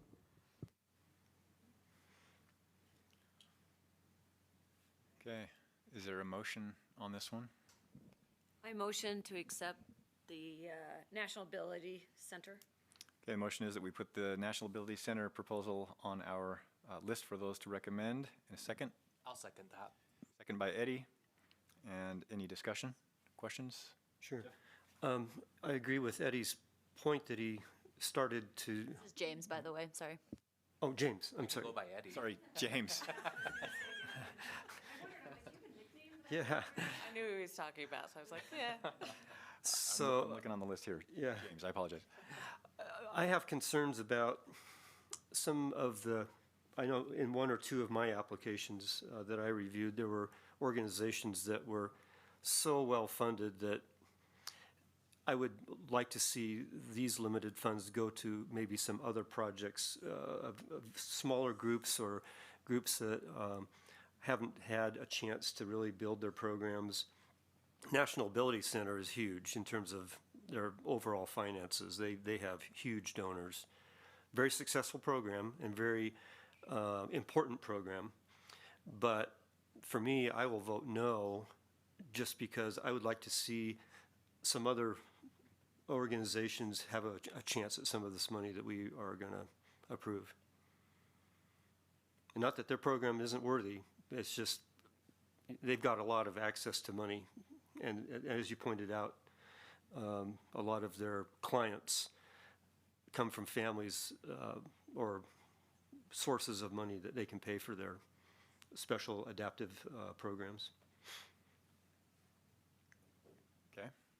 Any other comments or questions on this one? The only thing I would say is I feel similarly to Jeff, and I'll likely be voting no on this one as well. Okay. Then with that in mind, where did the original motion come from? Is that Melissa? No. From me? From you? Okay. Still prepared to move forward with your motion? Yeah, I really think so. Okay. So with that, we will we'll vote. All those in favor say aye. Aye. Let's do a roll call vote. Okay. Amanda? No. No. James? I mean, I did second the motion, but again, that was my primary concern, was just, again, the vast majority of participants in their programming, did not have a financial need. So, I will vote no. Okay. Melissa?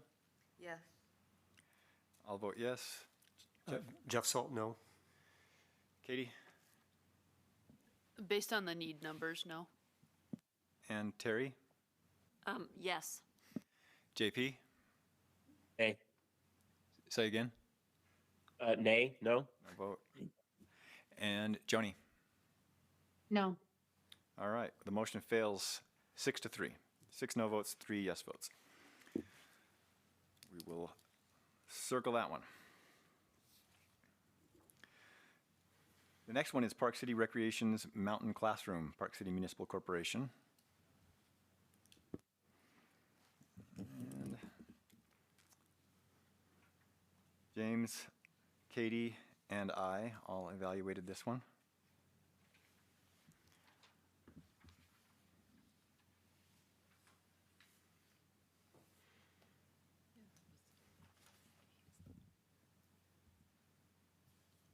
Bring it up and see what my comments are.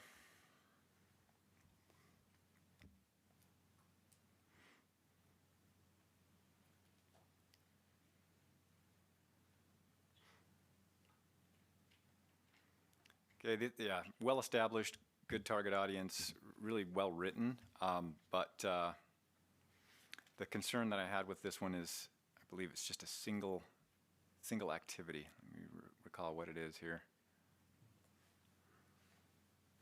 And it was one of those that falls into that category of, like Jeff mentioned in the beginning, a lot of text, but kind of difficult to actually see what the ask is. Yeah, I've got the summary up here.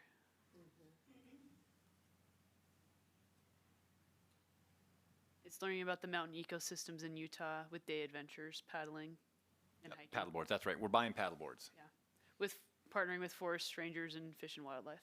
Right. Yep. And the thought I had on this one was they have plenty, not plenty, but they have some equipment. They already have paddleboards.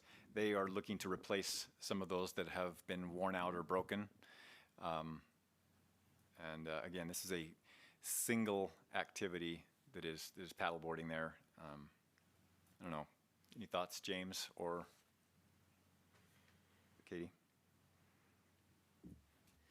I liked the opportunity to keep a program going that had been established, that they had found that they'd used the equipment well enough that it looks like it did get used, and that's probably why they need to replace a few. So I did like that side of it. I did like the partnerships that they had going on as well. Okay. This one does target Latin Hispanic communities heavily. Sliding fee scale as well for those communities. I thought it was. And it is 6 Fridays throughout each summer. Right.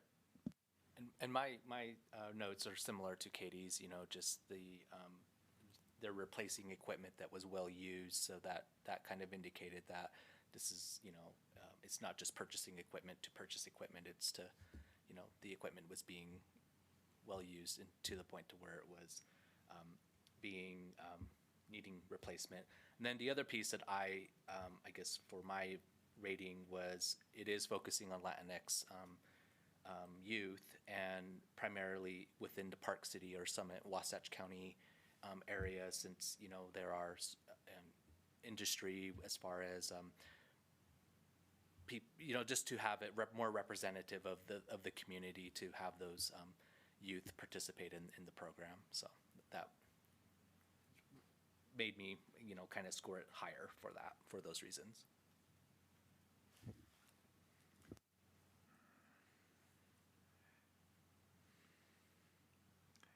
And this is a lower ask as well, requesting 4,000.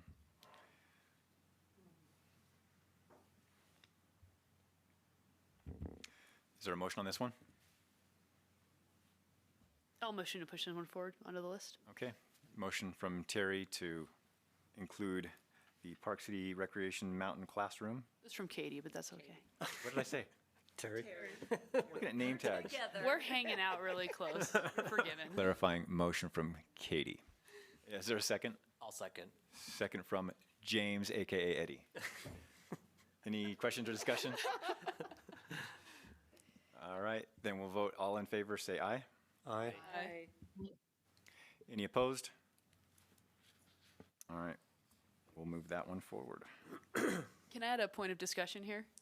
Certainly. I did just want to point out, I did notice a lot of the grants that came to me were from kind of Park City area. So I just wanted to, I like that we're focusing that one, Latinx, and we have a few others coming up as well. So I just wanted to maybe take a look at the graph and see, just want to make sure we're not overfunding Park City compared to other areas as well. Just keeping that on our mind as we see more and more come up. They've written a lot of good grants. Yeah, so we just looked at 3 of them that were all Summit County, and we approved 2 out of those 3. So yeah, it's a good point. And I know there's more coming up as well. Right. Yep. Good context. The interesting point about that last one was that their current breakdown in their program is 95% Caucasian, 2% Asian, 1% African American, and they're targeting that they want to bring that to 20% Latinx, which I think is a worthy goal. Sounds like they've got a lot of work to do to be able to do that, but. I did like that, and I noticed in their grant that they said they wanted to expand the capacity of the group as well, which makes me believe that they've run the numbers to actually hit those and get new people in as well. So we're at 204,000, 17 applications that we're recommending.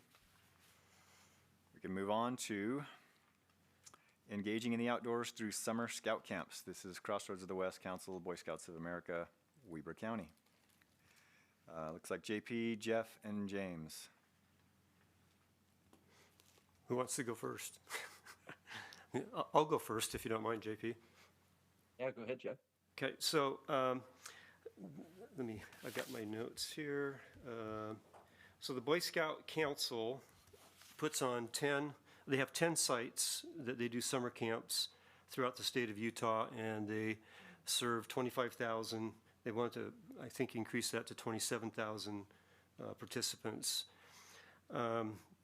They are asking for $5,000 for scholarships to provide 100 partial scholarships for their day camp program and 60 partial scholarships for overnight camp programs. So they have two types of programs: day camps usually for the younger Cub Scouts, and then the overnight camp programs for the older Scouts. And they've also indicated that of the $15,000 ask, $10,000 would go for needed equipment replacement, including life vests, climbing harnesses, and helmets. I thought that this application had some better writing elements to it. They had problems with their budget numbers. Their budget is huge. This is probably, I think, the largest budget organization in our list. They have, the program costs over $3 million, and they're matching $2.7 million. So they've got a huge match. And despite how well written it was, they didn't come up front in their summary or their project description. You had to dig for these numbers for the 5,000 and the 10,000 and how it was going to be used. So I marked them as a low priority personally, just because it was kind of a scattered grant proposal, and these guys have been in the business for so long. They have sophisticated grant writers, and yet the grant wasn't really well written. They have a lot of resources to pull these camps off. I didn't think the numbers of partial scholarships really was sufficient compared to the number of student or youth that they were going to engage. 160 scholarships compared to 27,000 participants didn't seem like the money was going to go to very far. I would like to have seen them use the whole $15,000 request for scholarships and let other funders fund the equipment. So that's my overview of the Crossroads. Okay, that's good insight. Anything from you, JP? Yeah, and is James here or is James not here? James is here. Who else is there? Oh, James is here. Yeah, James, I'd be interested to hear from you. That's okay. Sure. I mean, just looking at my notes, I mean, I noted that, the strong community partnerships, organization structure ensures that, I guess for me was just the number of youth that were being targeted, was a large number of youth, and it did cross multiple counties. And so that's where my justification for my ranking. However, I think you made some excellent points as far as, because I do recall the scholarship portion, but only having 5,000 of the 15,000 being asked, being dedicated to, that would cover a handful of participants, I would imagine, in the scope of their overall budget. So you've made some excellent points on that, to where the 15,000 could have gone completely towards scholarships, and finding other funding sources for the purchase of of the equipment that they're seeking. So initially I did rate it high, but however, Yeah. First of all, I want to apologize to Ed for calling him James. I've been under the impression there are two people in that room the whole time, but there's not. There's just one. So about that, Ed, if I was president, I would get that right. Just to clarify, Eddie is not here at all. Yeah. There's also a Josh and a JP in the room, so that's nice and clear, isn't it? I'll just read my comments. I guess I had said, I feel like the program is well established with good learning outcomes that are measurable and tested. And I'd be lying if I said some of this wasn't, with my own experience, growing up with the Boy Scouts of America programs. I like that they have a lot of established matching funds. And like was stated, I think, the reach of the program is extensive. The weakness that I listed on there was that the funds may not be as impactful as providing funds to some smaller organizations in more need. It's with a budget that large, it's, the Boy Scouts of America have lots of other places to go ahead and look for that or to deliver their program. And so those funds are really diffused over, a lot of different participants over a long period of time. So I struggled. I think Jeff's points are good there because I do agree with those. I struggle with that a little bit with the grant applications because I wanted to make sure for me that I was supporting both well-established large organizations and those that were kind of in that startup category. I felt like both were probably important. And I wasn't just looking at all startup programs. So out of the 19 that I reviewed, this is one of 2 that were larger organizations that I felt like would make good use of the funds. And I agreed with their track record of success and their learning outcomes. I just have a question. So I have the document open of their budget. So sorry, just to clarify, where is the money going to? And because the write-up is the general narrative application, but it just has a 15,000, the UR grant, but down on the actual budget. So you said it's going towards scholarships? Yeah, that's in their narrative. Oh, sorry. Okay. Yeah. Sorry, I thought I was missing something. Thank you. And these figures in the narrative were not presented up front, and so it took some weeding through their application to carve out, this is how you're going to use the money, instead of just general support for the, running of the camps. One concern that I have, and I've worked with the Boy Scouts of America for a while in different capacities, but as far as the funds going to like a regional area, I have a little bit of a problem with that because a lot of times the smaller groups of scouts are raising the funds for their kids in their areas. And so I worry about 15,000 going to a large regional area, it getting lost and being very hard to track where that money has actually gone. And so that's my point for that, I guess. I think that's a good point, actually, because they have 10 camps spread out throughout the state. They didn't indicate in their application where those 10 camps were located. We know that there's the Uintas and the Wasatch and further down towards Spanish Fork, but I don't know where the other camps are in rural areas. And so they may be concentrated in the more central northern Utah areas, but I don't know that from their grant application. I have a question for you as well. I'm wondering, does it in the application talk about how the training their leaders have received? Yes, especially because of recent history with the Boy Scouts nationwide and in Utah. They have a pretty strong narrative description about their training of leaders, especially for abuse type of precautions for safety. Which is fabulous. I'm also wondering about their professional knowledge, like what are they knowledgeable and trained in what they're going to do at their day camps?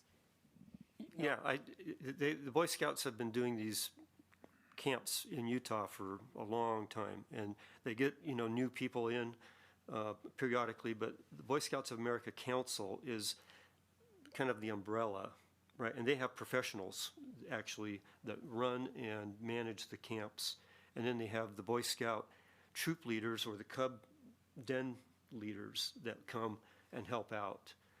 So they do have a pretty well organized professional staff. I think they reach out to volunteers of professionals too, to I don't know volunteer that. for the days and things like that. I mean, I've had the Boy Scouts reach out to me for various, instructional things, at various camps to provide, such as archery, archery instruction, some things like that, fitness instruction. So they do use professionals, I think, quite a bit, but the main use of their money, if they're saying that that's going towards scholarships, I worry about a regional group using those funds and scholarships and who they're giving it to, because the troops really do a really pretty good job of raising the money so they can actually go to the camps.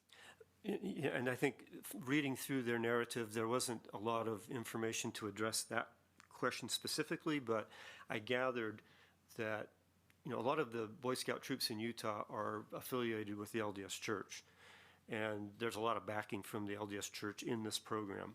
That's been discontinued. Oh, not anymore? Like 3 years ago, that was okay. discontinued. So it puts more pressure on the troops to go out in the community and raise the their money own. because they don't get those donations now. But as far as I know, in talking with some of those troops, they've still been able to raise the money. So here's my thought on this one, because I'm very curious to see how BSA in Utah continues to evolve, because they're in a real transition point still, even though it's been years since the separation in the LDS Church. I don't have high confidence that they will maintain the current level of participation that they've had in the past. I just don't think they're going to be able to do that. This is one probably falls into the category. I'll entertain a motion to table this one. Yeah, and can I add one more thing to the discussion before you table it? I just want to add that we should probably consider also demographics here, where some groups who have prepared grants have covered a wide amount of demographics, and that this would probably be less inclined to serve the female population. Yeah, Boy Scouts of America. They do allow girls, but I was going to say, just to clarify, they do allow girls. They do allow. But I don't know how that. Percentage-wise in Utah. Anecdotally, I've seen it really grow. Like in my neighborhood, it's like half and half now. But yeah, I get the point. I would. Yeah, I do have a point. Sorry to clarify. Just to kind of go back to the conversation about the church and the budget. And again, I'm just trying to clarify. In the budget overview, it notes $1 million cash match for the church. So I just want to clarify that in this budget specifically, there is support, correct? Yeah. Okay. Yeah, and in their kind of the front part of the application, it lists the partners. And of course, there's a lot of other partners, but the two partners that they list are Brigham Young University, local church groups. But they also partner with after-school programs. That's a big part of what their new strategy is in Utah. But to me, I would put the motion out to I would propose the motion that we put this one on hold. Jason, sir, can I comment on this, because I was a reviewer on this? I listening to this discussion, having voted for it, I think my position has been swayed or changed, and we could table it or we could just move on it. There's also a comment in the application that says, moreover, we intend to expend $10,000 of our request on critical supplies that can be used for several years, such as life vests, helmets, harnesses, etc. That in addition to some of the talk about scholarships for youth, I get the impression that this is just looking for money, and it doesn't feel to be as directed as I would like it to be. And for the comments that have been today, I'd probably move that we not move. And this is something, having reviewed it, I'd like to actually make a motion that we not recommend this one for consideration. Because they're kind of two competing. I'll withdraw my motion. All right, so Jeff's going to withdraw his motion that we table it or circle it. Motion is from JP that we do not add this one to the list. Is there a second? I'll second that motion. Okay. Any further discussion, questions? Okay, all in favor of this motion, say aye. Aye. Any opposed? Aye, that would be me. Sorry. It's a negative motion, so yes, I'm an aye on that. Yeah. Yes on the negative motion. Yes, we're not having it on the list. Okay. So just a Robert's Rules clarification. It's really hard to do a negative motion, so how do you best do it? But anyway. I think the motion would be to deny it. The motion is that we do not include this on the list, Okay, and that we set it aside as, low Well, priority. a yes does not include, so. Yes, and I think that was Maybe you want unanimous. to call for another vote? Let's just in do it. case, Let's because just do a that roll was call. supposed to- We'll do a roll call vote, and I'll clarify that the motion is that we do not add this one to our list of recommendations. And if you are going to vote aye to this, that means that it is not going to be recommended. So, Amanda. Can you start with someone else, please? Sure. James. I support the motion. Melissa? Yes. Yes to the motion, Jeff Salt. Jeff, yes. Aye, Katie. Aye, Terry. JP? Aye. Joni? Aye. Yes, aye. Okay. That is unanimous. We're going to move on from that one and not include it on our list. We'll do that one differently next time. Next one is Friends of Great Salt Lake Lakeside Learning Field Trip Program, Antelope Island State Park. I evaluated this one as well as JP. My thoughts on Go this ahead, one. Jason. You know, I didn't vote it. Let's see. I got to recall here. I think I might have said low. I'm the one that said low on this one. Reason is because in their application, although Friends of Great Salt Lake is a great organization, and the Lakeside Learning Field Trip is really cool. I think one of the most memorable experiences for most kids throughout their school career is when they got to go to Antelope Island. It's awesome. But nothing in their entire narrative referenced outdoor recreation in any way. I control F, recreation, outdoor, and it just wasn't really there. This one was a hard one because I think it does give people kids a connection, and a connection point is important as they continue to pursue outdoor recreation. But that was my thoughts on it. JP? Yeah, it's a good point. I'd have to go back and reread the whole application. My comments, and basically sometimes I can just go back to my evaluator comments because that's what I felt in the moment after I reviewed the application, was just really well established at very good metrics. I felt like in light of everything that we're experiencing with the Great Salt Lake and snowpack and other stuff like that, and decreasing water levels, it's really, really relevant in terms of an education program. And even the opportunity of just getting youth to go out to Antelope Island, I think is really eye-opening and does encourage outdoor recreation to look at that space as not just not just an environmental space to go visit and watch birds and buffalo, but to ride bikes and camp and experience how much that location influences everything else along the Wasatch Front, like how it really makes possible most of our winter sports activities. And so I think there's a lot of value in students going out there and continuing experiencing that and understand how that contributes to both our ecosystem and our outdoor recreation in the state of Utah. And if I can just make a point of clarity, requiring recreation wasn't one of the requirements. I mean, it's always nice when they can include that in it, but place-based STEM learning, all of this was also just very eligible on its own. So. Yeah, and I agree with all of your points, JP. It's a great organization and a great program. And yeah, Great Salt Lake right now does deserve a lot of attention, especially from young people who are going to basically dictate the future of the lake itself and the ecosystems that surround it. Jason, would you I got lost in all of the discussion. Would you just go over your main strengths and weaknesses for what you saw? Yeah, similar to JP, really well established. There's a lot of history here. They do run a lot of kids through it. So the number of kids reached was high. They got a really good match ratio, and just the outcomes. Even though they don't mention specifically outdoor recreation, which again don't take that with too much emphasis. There's plenty of it that's implied in just them being there. But they're basically we're paying for field trips, and so your challenges to this, kind of what might make you rate it lower, are what? That it's not. That doesn't compete well against programs that are doing outdoor recreation activities specifically. And like we're going to do a river trip, we're going to do climbing, we're going to go on a backpacking trip. That to me scores better in my mind. But again, this is not an unworthy project, and I'm not going to vote no on it. I'm going to vote yes. I guess a discussion point that I would like to see as far as a physical education specialist too, is that if they were to do a field trip like this, that they would include physical education and take the recreation piece, like walking in nature, and combine that together. I feel like this would be a great program where they could do some cross-curricular learning.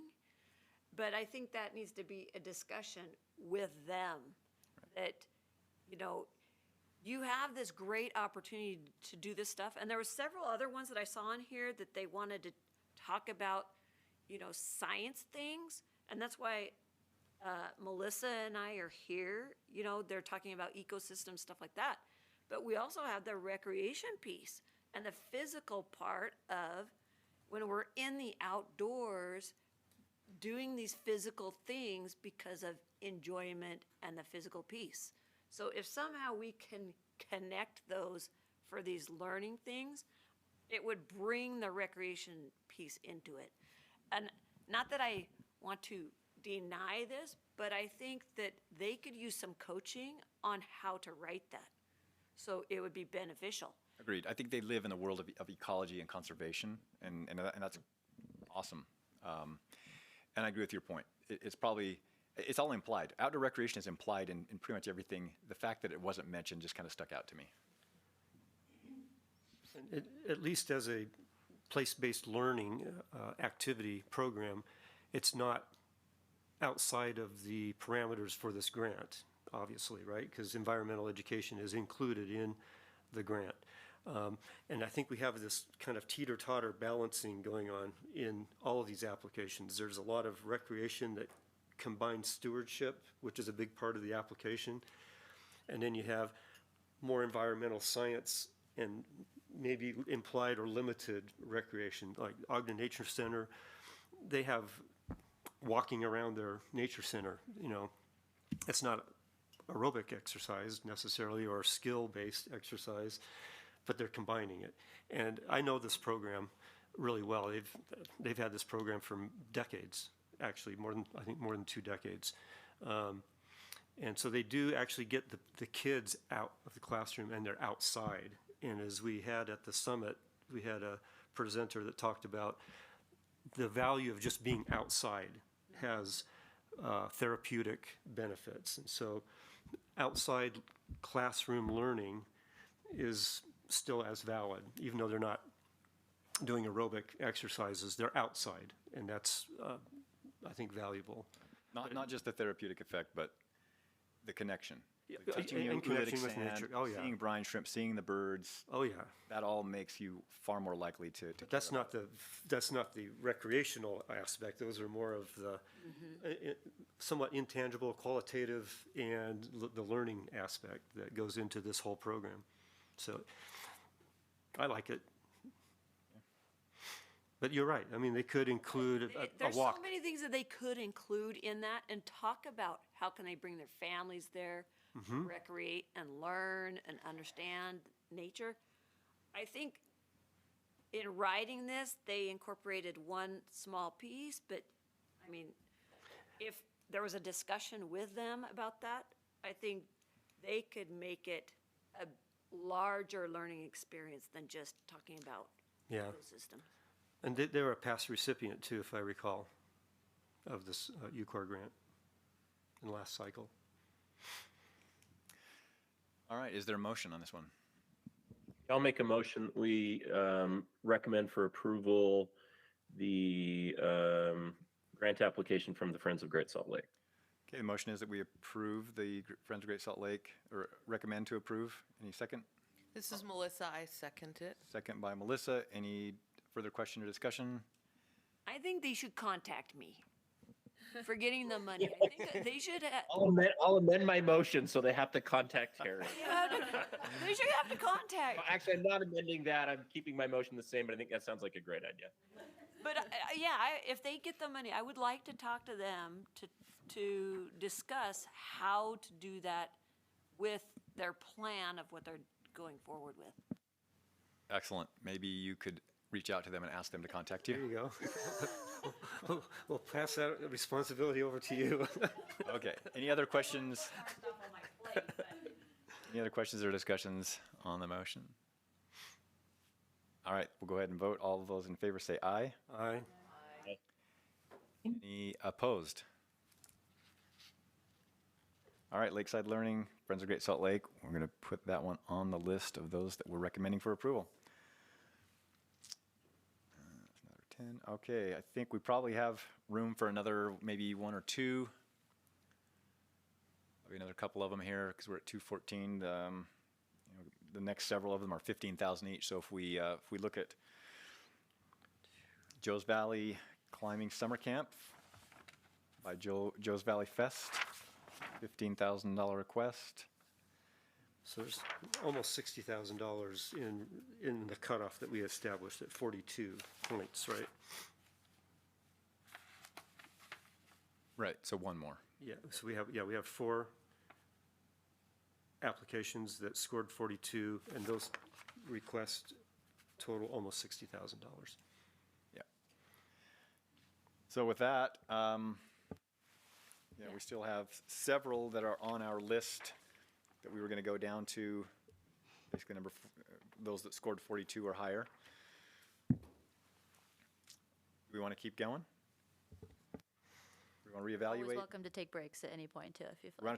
Do we want to take a break? How about that? Just want to make sure. Let's take a break. Motion is take a break. Non-debatable. We're going to just stand up, walk around. There's some drinks and some snacks. Restrooms are down the hall to the left. What time are we going to be back at? You mind giving us a? Yeah, sure. Let's just take 10 minutes. So at 20 past 11, we'll be back.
sidewalks and avenues.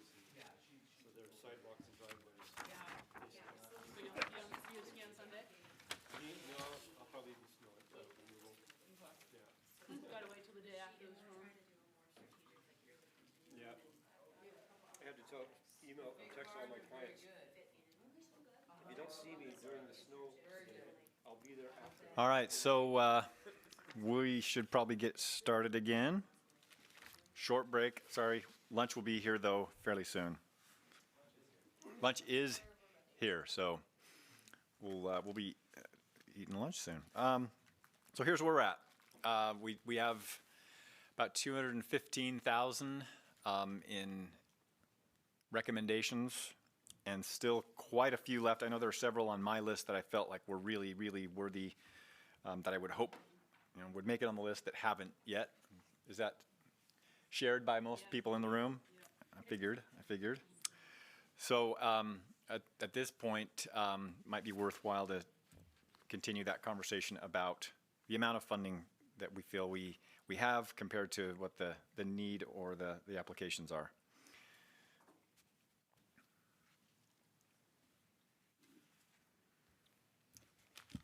Jason, I have one thought. So far, we're in our second batch that we've been voting on. We've been seeing applications that have a high score, but they seem to also have 2 high priority marks. So I think we've kind of flushed out, another way of filtering or screening, and we still have, I think, 1, 2, 3 of that same caliber. So of the remaining, let's see, 1, 2, 3, 4. We have 4 applications that scored 42 or above remaining, but only 3 of those have the double high recommendation. So I would propose that at least we focus on those 3 and see where that gets us. That would get us pretty close to, it put us just over 250,000. Is there any one particular that you want to? I didn't, I did evaluate one, the St. George. That fits into the category of 42 points or higher and 2 high marks. Okay. The other ones are the Children's and Youth Adaptive Scuba Diving Program, and then the Out West Tracy Aviary Program.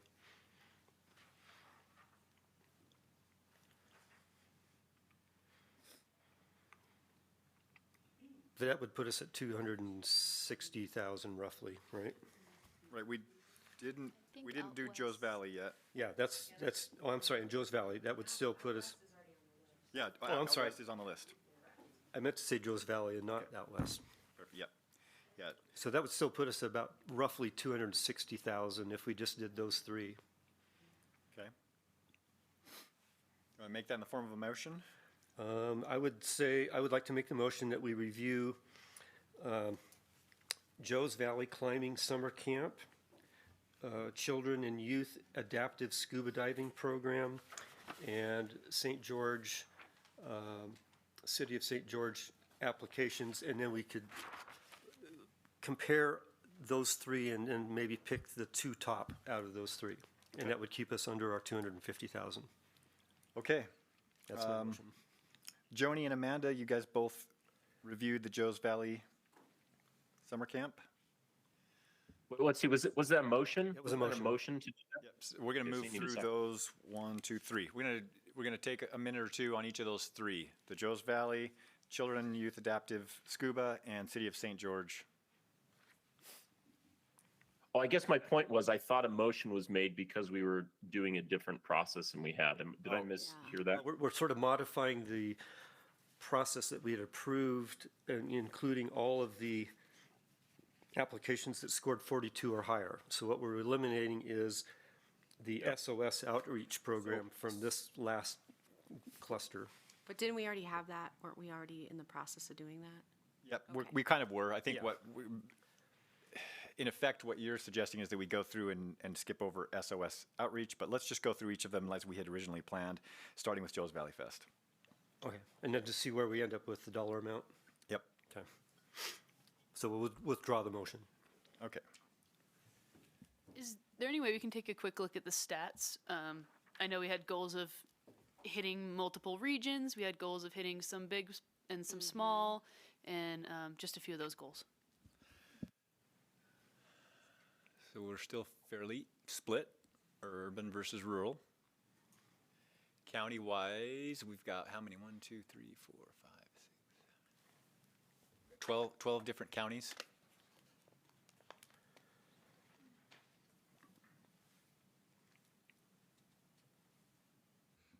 And then large and small versus like our startups and biggers. Do we have anything that can measure that? That might be hard to. Yeah, I don't think we have any way to split that out necessarily. Okay. Thanks for checking. Yeah. Thanks. It feels like we might be a little heavy on the bigger established side of things, just from my impressions. That might also be reflective of the grant writing ability and experience there, some of the match ratios.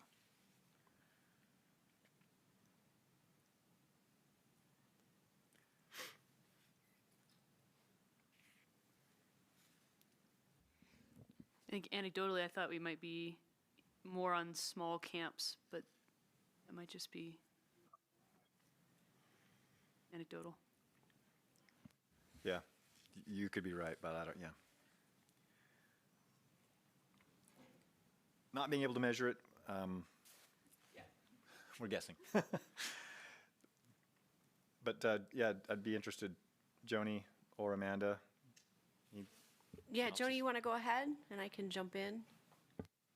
Sure. Okay, so some of the things that I liked about this is it's in an area that has a ton of underserved kids. I liked that a lot, that, they were serving a lot of underserved kids. I got hung up because they're asking for money to pay for salaries. So it's salaries for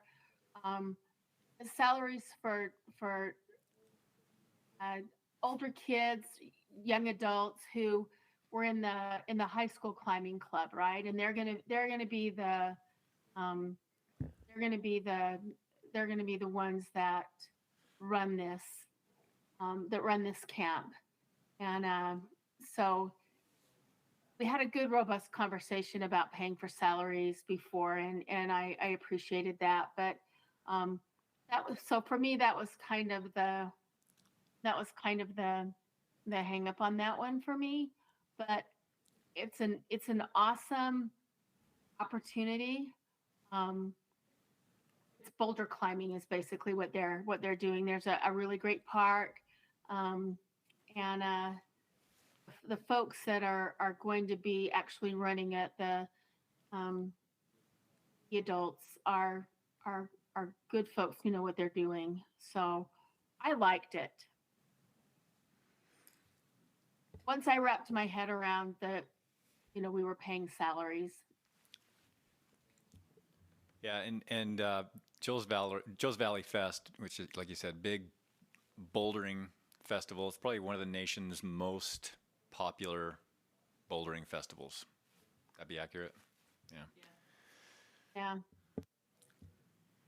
So to have somebody that does not normally participate in something like this get that opportunity, and to see not only the activity itself, but how big it can be, there's a ton of people, the support, the community part of this. I think you're going to catch that one kid or those two kids that make a lifetime pursuit out of bouldering and climbing.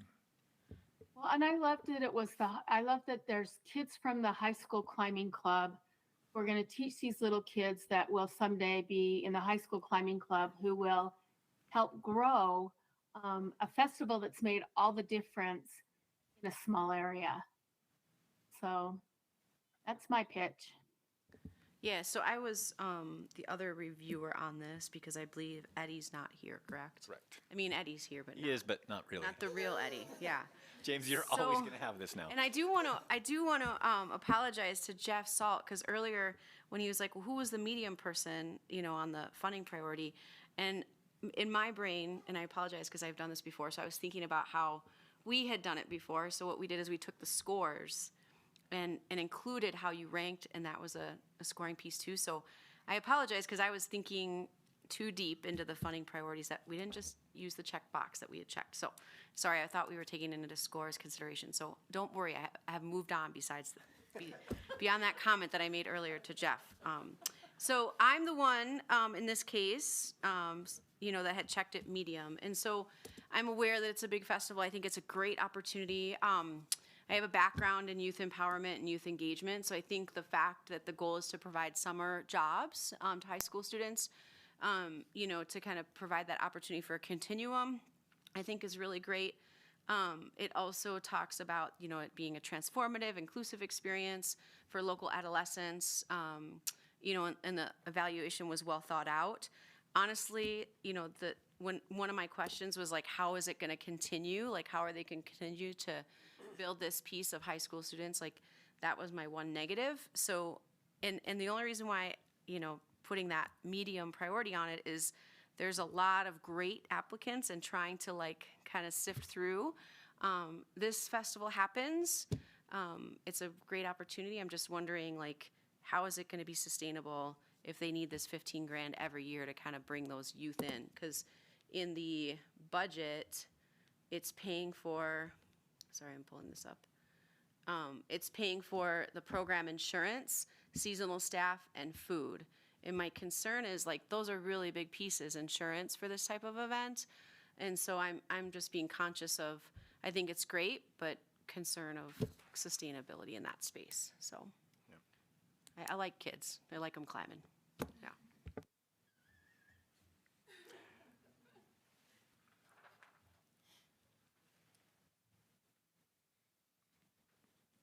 All right. Any other thoughts or questions on that?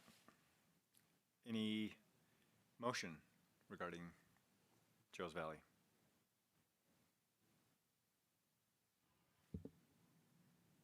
All right. Yeah, I'll move that we add the Joe's Valley project to our recommended list. And I'll second it. Thanks, Joni. Okay, Joni makes a motion that we move the Joe's Valley Fest summer camp onto our list for those that should be approved. Seconded by Amanda. Any questions or discussion? All right. Those in favor say aye. Aye. Any opposed? Okay, that one's moved. So now we're at 250,000. Just keep going here. The next one would be Children and Youth Adaptive Scuba Diving Program through Just Breathe Adaptive Scuba, Utah County, and Katie, me, and Eddie evaluated this one. Eddie? Yeah, Eddie, who is not here.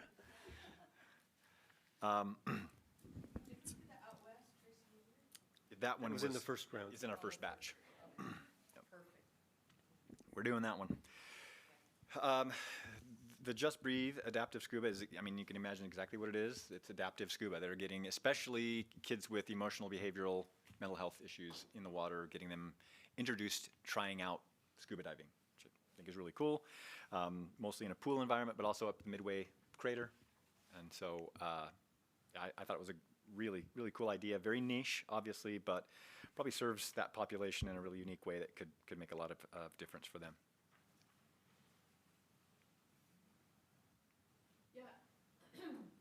I thought it was a cool program as well, and I like how it caters towards kids with autism, which is a hard sector to engage with sometimes.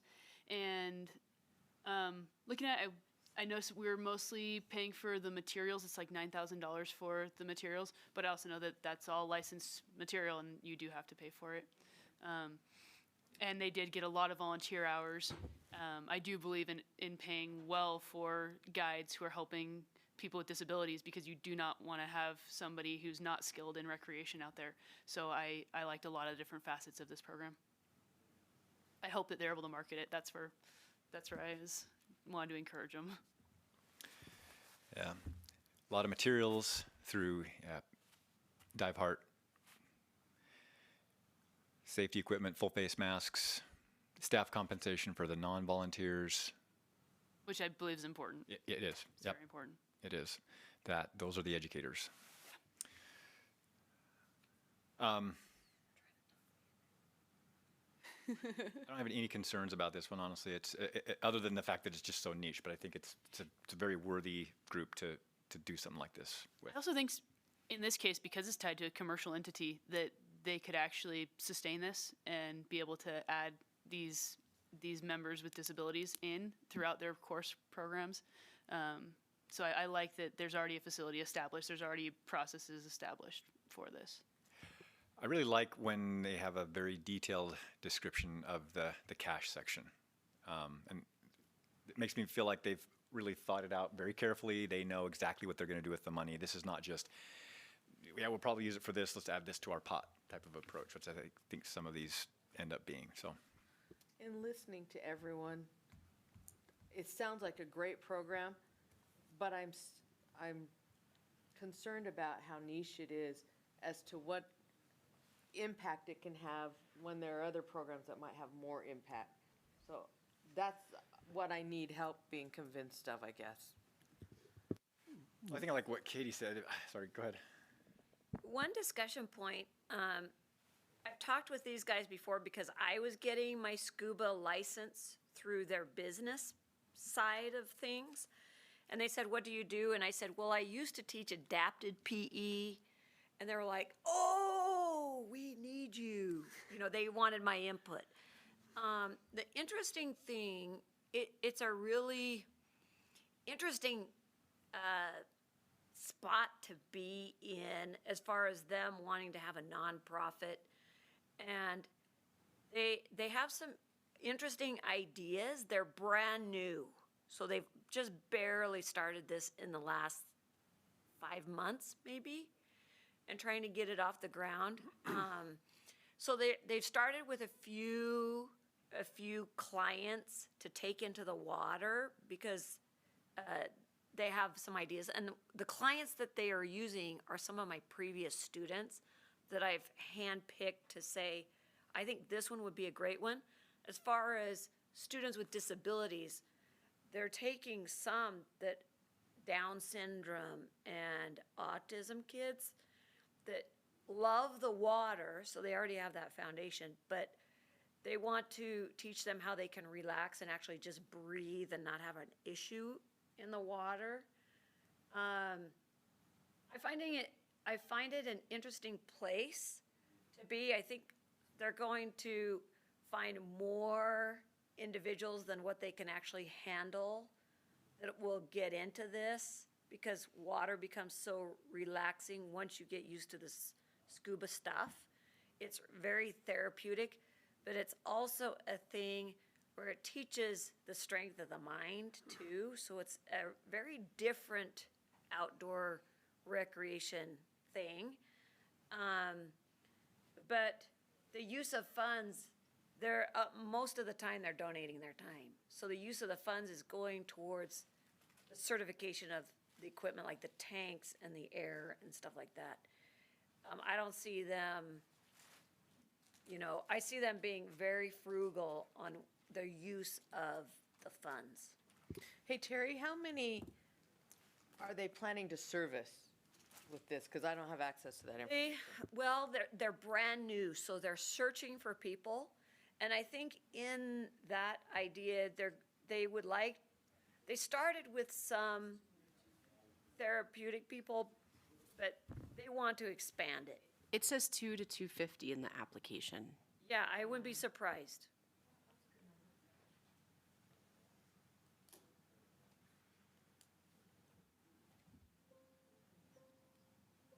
Very small staff. Yep. Like, I don't know, 5 people. I like their process improvement section as well. How they, they're with surveys, which most of these people are conducting surveys after the fact, but.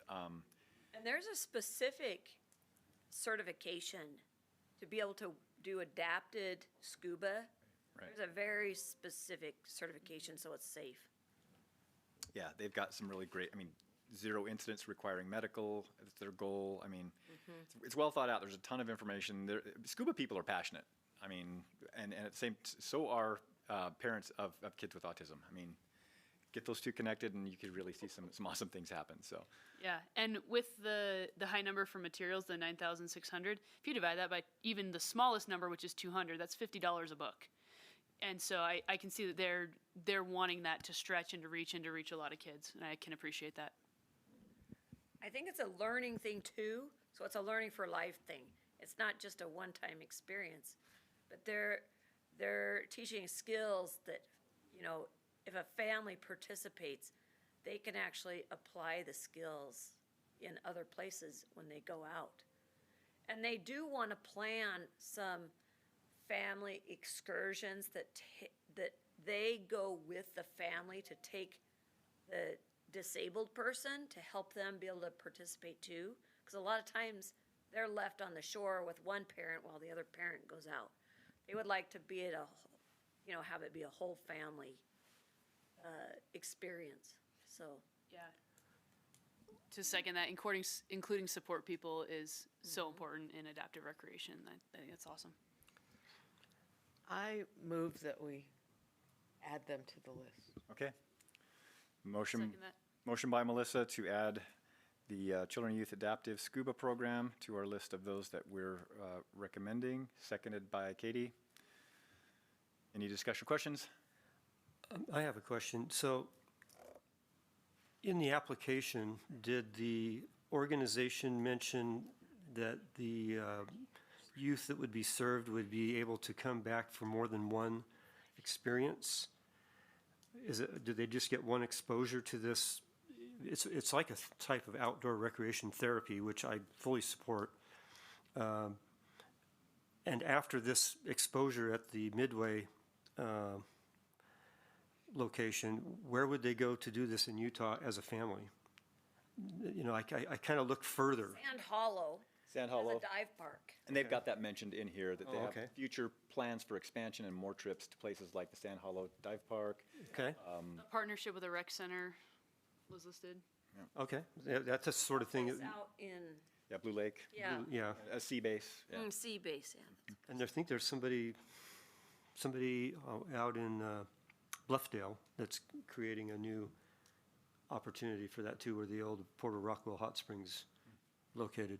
So that, you know, I'm just trying to see, what does it lead to in terms of introducing these youth to that particular activity? What's the follow-up, what are the follow-up opportunities in Utah?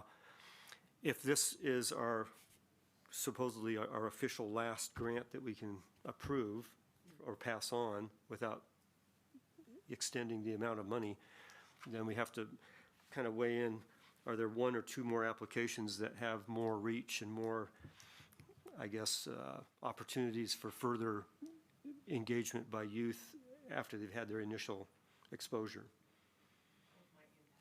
Yeah. I think that's valid if we are at that cutoff line. Yeah, we're really close because we only have two other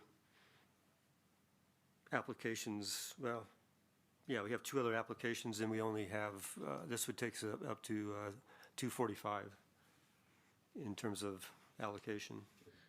I do also want to reiterate that it's a unique program. I Yeah, mean, I like to be the fair, I wasn't uniqueness. on the reviewing panel, but just looking at the project abstract. So when we talk about the variety of types of projects that we're trying to support, the fact that this is a water-based, and also it's adaptive too. So I think it hits a lot of marks. So even though 200 to 250 might not seem like a lot, I'll also say that it's getting them into their local pools. So like Park and Rec, it talks about the trial within the pool experience, and then furthering those recreational opportunities. So they, essentially then, these clients, as families, could go to a pool where they would allow this type of scuba therapy, even though it's indoors maybe, but They partner with the rec center. It wasn't clear from the application if that would be allowed outside of the program or not. So that part wasn't clear to me, if if it wouldn't be allowed later. Well, from what you were saying about the expansion of the concept of having families get into this and then they could go on their own to repeat this activity, where would they be able to do that? Well, if Sand Hollow is one of maybe Some two. of them want to go to foreign places. Yeah, They do, and they really don't want to leave their kids sitting on the beach. yeah, that's a good point. Yeah, so it gets that kid ready to participate with the family who might already Anywhere, be. And they partner with the local dive shops. Dive shops are the ones that are planning those bigger trips outside of the state, or even inside the state. They do mention the Rocky Mountain Dive Club, that they take adaptive divers on some of their excursions that are outside of this program. They mentioned Sand Hollow, Strawberry, Fish Lake, Homestead Crater, Deer Valley, or Deer Creek Reservoir. And I'll say that the National Park Service, we have a submerged cultural resources, like Junior Ranger book. And so I selfishly am thinking like I can connect them to some, and it just talks about what you could see underwater. So even if they never go to some of those places, the fact that they could, have that recreation local and be thinking global or learning about those and having like, oh, that's what a submerged cultural resource is. So What, can I ask what the probability of expanding the funding sources actually is, if we really are saying no to anything past this line as far as our reach goes? What the possibility is of adding more to our 250,000? Yeah. We can make that happen. It's the 250,000 amount honestly was sort of arbitrary.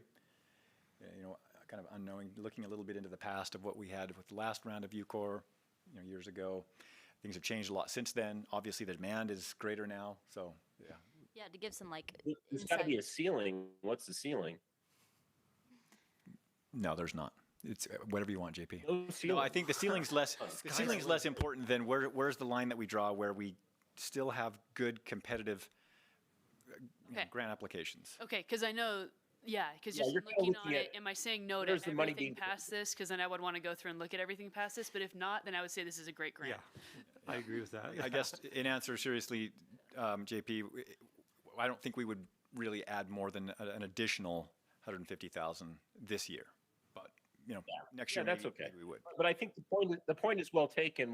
After we get these high priority projects, the evaluation criteria changes a little bit to being like, are there unique opportunities that we want to see happen that aren't happening, that are not just score based? Yeah, that's a good point. Good point. And is it true that kids with autism are drawn to water as a group? Is that just something that I've heard? Sometimes they are, but sometimes they're aversive to water. They don't like it. So it just depends on the exposure from the parents and the family, previous exposure, or if they've had a trauma experience. But also, these guys might be, and I don't know if they said in their abstract, they might be addressing veterans that are disabled, or did they say it's a youth? Okay, so, I think it's a really unique thing that they have going on, and you aren't going to see it very many other places. There's a few other places in the United States that offers this, but throughout the United States, it's not a very big thing. And it would be a really cool thing to grow, I think. Yeah. Especially from the physical education point, because there's schools that do have pools with them. Yeah, and I can maybe speak a little to this as well. Some of the students with autism will have sensory overload and input issues. And so this is a place where it's low sensory and can be calming. Some of them will not be able to tolerate stuff on their head, which is why I see that they've added in those full facial masks, which are not always commercially available as easily to get. You can go get regulators, because I'm also a scuba diver. You can go get regulators. You can't always get the full facial. So while this may be very niche, it may be something that could really work for a select number of students really well. And so that's where I see it, where it fits in. And then you can also put communication in a full face mask. Yeah. And then you can be talking to them versus normally scuba, you're not able to be talking to them. Instead of pointing or sign language, you can yeah. actually be communicating. So it's a really unique. And, with autism, there are different causes and severities of autism, and the autistic clients respond to all kinds of different stimulus. And I've worked with autistic kids doing drum circle work, using music therapy. And, you know, rhythm really gets them going, but some of them it doesn't. And so having all these different activity requests that have, you know, skiing or other adaptive type of activities, this could just fit into the portfolio, I think, really well. So we can table this one and finish our list of one more. That, Well, yeah. Do we need to table it? I'm just Or we making can't. sure we're aware that that's an option. I'd say we go ahead and vote and then just look at the other one and vote it too. Is that a motion? Yeah. Okay, motion is from Jeff Salt that we Vote on this one. include children and youth adaptive scuba onto the list of those. I think it has been. Oh, yeah, right. We're just in discussion. Yes. Sorry. It's time for lunch, guys. So with that, we will go ahead and vote on the motion that's on the table. We're gonna include this one on our list to send on for approval. All those in favor say aye. Aye. Any opposed? Aye. All right, that is unanimous. Can you just clarify, who was the motion and the second on that one? I just want to make sure we got procedure right. I didn't catch the second. I was the motion. Katie was the second. Yeah. And the second, okay, thank you. What's the total now? We're at 244. 244, 20 apps. So we can now go to the City of St. George. And this was Joni and Jeff and myself.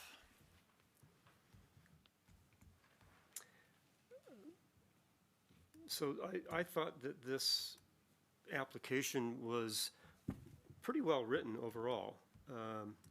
They are looking to buy equipment for expanding water sports, and they are also looking to pay for staffing and equipment to create a new event called St. George Outdoor Days.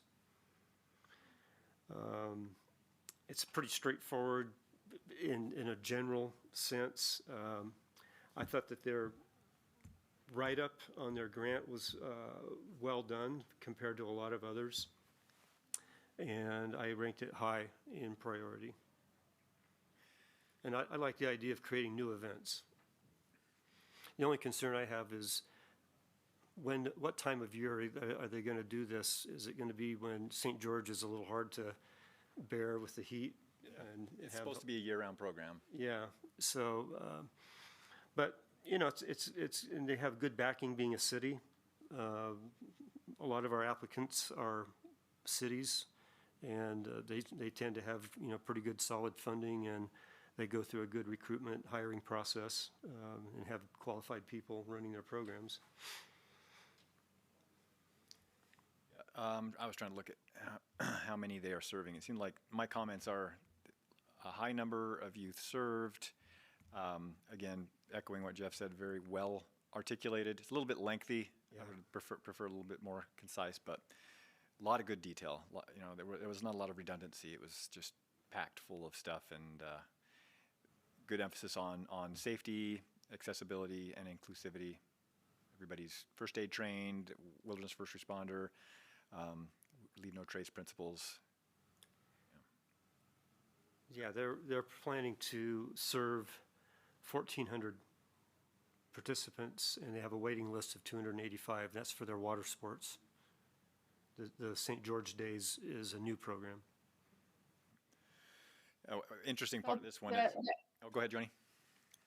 Oh, I was just going to say the expo was the thing that really intrigued me, that I really got excited about. You know, they're going to have days where people can come for free and try out whatever the program is, you know, and I liked that. I liked that there's a chance for these kids to come and try it for free. I liked that.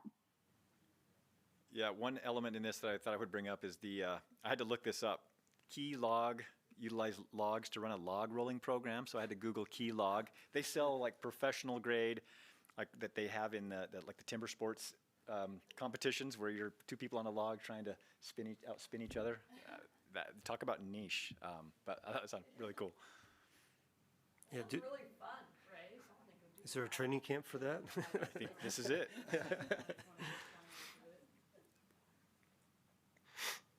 Okay. Motion on this one? Yeah, I'll motion to pass it. Okay. I'll second that.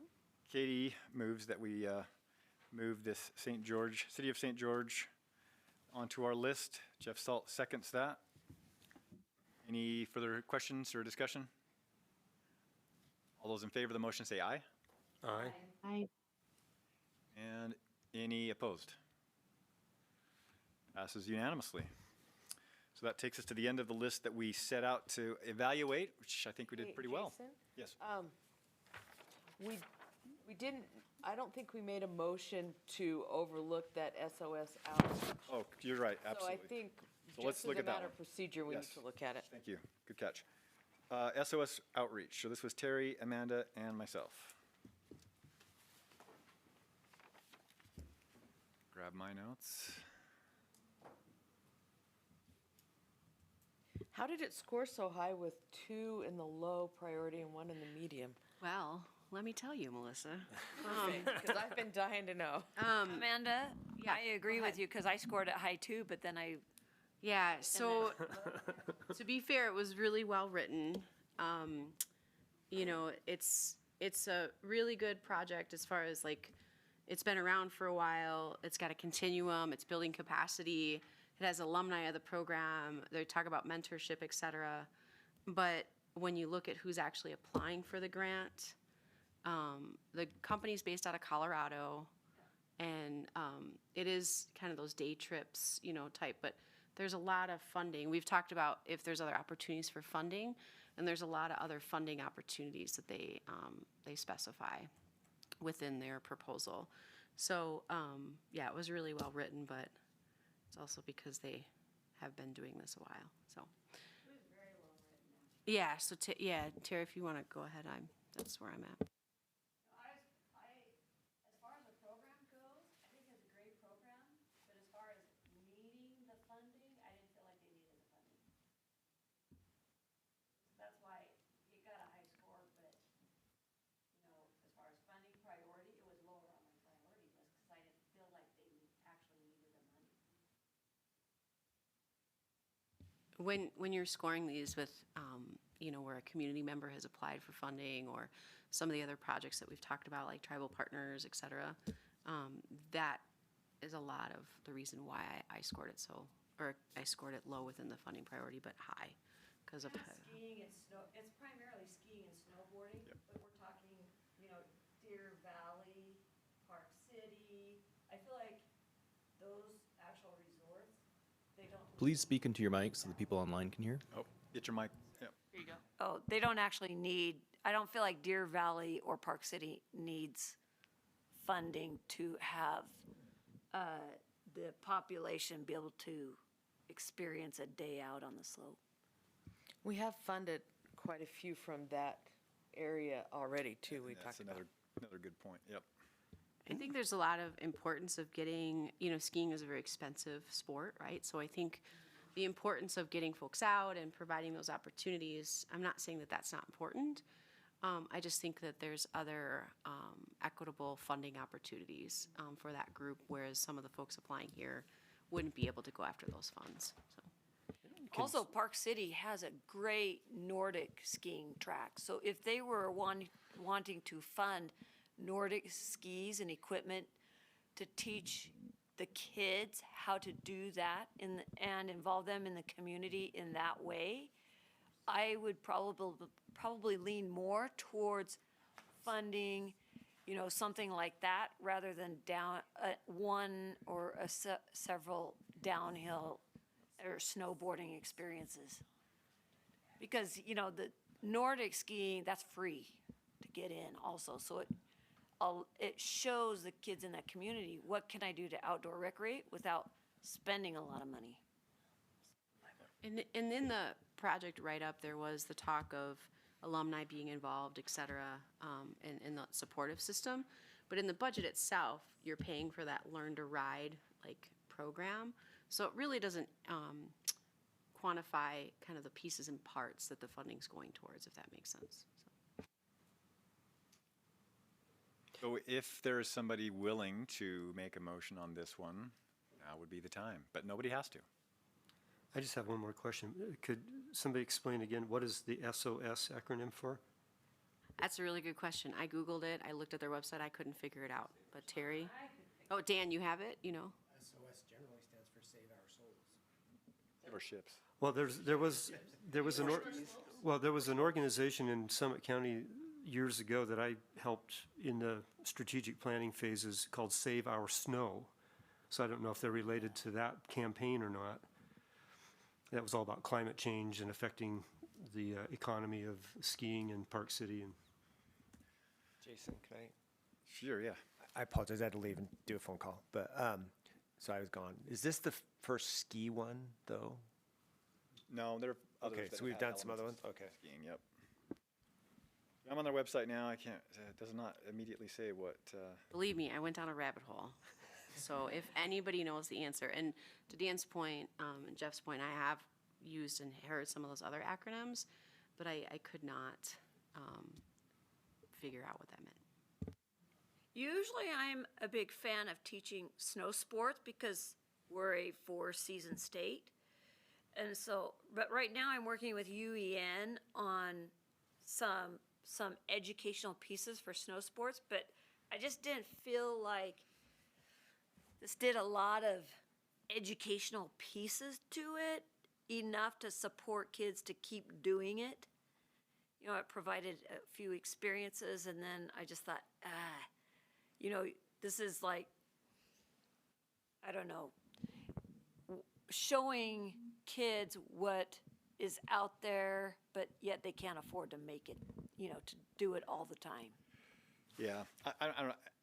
I did not look at their annual report prior, but I'm looking at it right now, and they've got a lot of huge diversity of faces in their annual report, which I really like.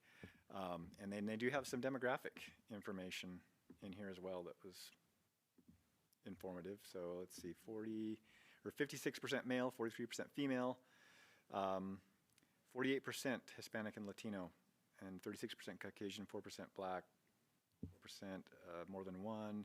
And if, you know, other categories have not identified, 2% Native American and 1% Middle Eastern. So quite diverse in terms of their demographic profile. It's probably worth evaluating as part of this. But I also, when we talk about demographic profiles and who's participating in the program, if this is an organization that has been around for 20 to 30 years, et cetera, what's the diversity of their staff population? And so if they have a continuum, and if that's where it's at. So I think as we talk about demographics and the company or the group that might be applying, but I believe, Terry, they've been doing this for 10 to 20 years or a significant number. And they talk about having that alumni network, et cetera. So I hear what you're saying, Jason. I would also just want to, how does that represent who's actually now working for the company? looking at this page right here with bridging opportunity in the outdoor industry, career development recap. Again, lots of diverse looking faces. So don't know if that is data per se, but looks good.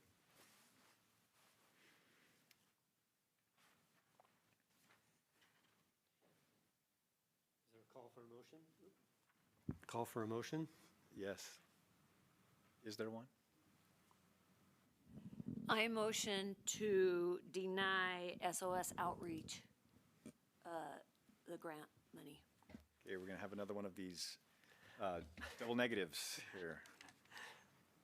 I would second the motion to deny or not include on the recommendation list. Okay, so the motion is from Terry that we remove this one from consideration, and the seconded by Jeff. Any questions or discussion of that motion? Again, so this is a vote. If you vote yay, then you are voting to remove this from consideration. All in favor of this motion say aye. Aye. And are there any opposed? Passes unanimously, so we'll move on from that one, and it will not be included. With that, it's after 12, and our lunch is sitting over there patiently waiting for us. I'll take a motion on that. Let's eat. Motion is let's eat, non-debatable. Where are we Right here. We're at 257,000, 21. So yeah, we're down to, we've evaluated everything that scored 42 or higher. Had a vote on, at least. Except Leon. That was Kanab City. That one has technically not been eliminated or included. So we can go back and visit that one later, or we don't. I mean, if we did nothing with it, then it would by default just not be included. And these have already all been scrubbed for technical compliance, right? Yeah, that's what our staff has done. Yep. So we aren't necessarily stuck at 257. We could include more. Yeah. So We could.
set of regs here and a set of regs there.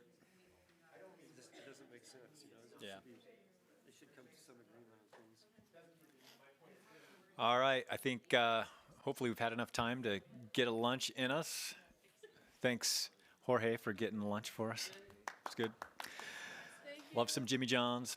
But yeah, get settled in and we'll start tackling the next group here. I forgot to mention to Joni and JP what the plan was for lunch, so hopefully you two are close by and can get back on.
All right, looks like we have everybody back.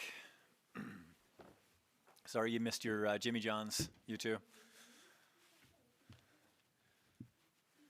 So here's where we are. We have evaluated or addressed all of the applications that scored 42 or higher. So the average, again, to remind you, is 38.4. So there are 15 remaining projects that have scored above average. And if we did some quick math, on average we could, if we were to add an additional 100,000 to our amount to bring us to 350,000, then we could then approve 7 of these 15. I think there's 16 because we have one on hold still. That's correct. Yep, 16 because there still is that one table, the Via Ferrata course, Cave Lake, Kanab City. So with that, is there a specific clump of proposals or a specific one? You could take any number of the criteria, including the score, the funding priority. You know, some of these have a funding priority of 3 out of 3. Some of them have 2 out of, well, actually, that's the nice thing is that for the next several, they have all of them at least 3 evaluators. Yeah. So that levels the playing field a little bit. There's only, as I'm looking, only one of them that has 3 out of 3 for the funding priority, and that's the Davis School District, Reducing Equity Barriers for All Students. All the rest of them have at least 1 medium. Where's Dan? We've approved that reducing equity in our first chunk, so that one's already going through. Oh, you're right. You're right. Got my check mark by it. I didn't see that. I'm wondering if we, maybe in that group that's there, if there's one that, if as a reviewer, there's one that it really stood out to you, that we discuss that. I don't know. Yeah. If everybody had one of their choice. I think that would be a good way to approach it. We can just take that motion by motion. If somebody if you see something on the list that you would like to make a case for, now would be the time. Make a motion that we evaluate. You don't have to go in order. You can choose any of those, anything on the list, really, because we haven't really drawn the lines at this point. I'll make a motion that we consider the let's see, the Huntsman Mental Health Institute. It's the Huntsman Mental Health Institute Autism Camp proposal. Okay. That one scored 38 and had 2 highs and 1 mediums. It's a $15,000 request. It's an $18,000 total. But do you want to give us a synopsis on it, JP?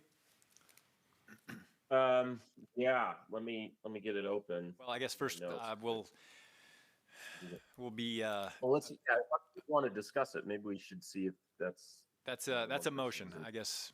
I'll second the motion. Okay, so the motion is from JP that we evaluate the Huntsman Mental Health Autism Adventure Camp, seconded by Jeff. Any questions or discussion to that motion? Okay. All those in favor say aye. Aye. Aye. Any opposed? Okay.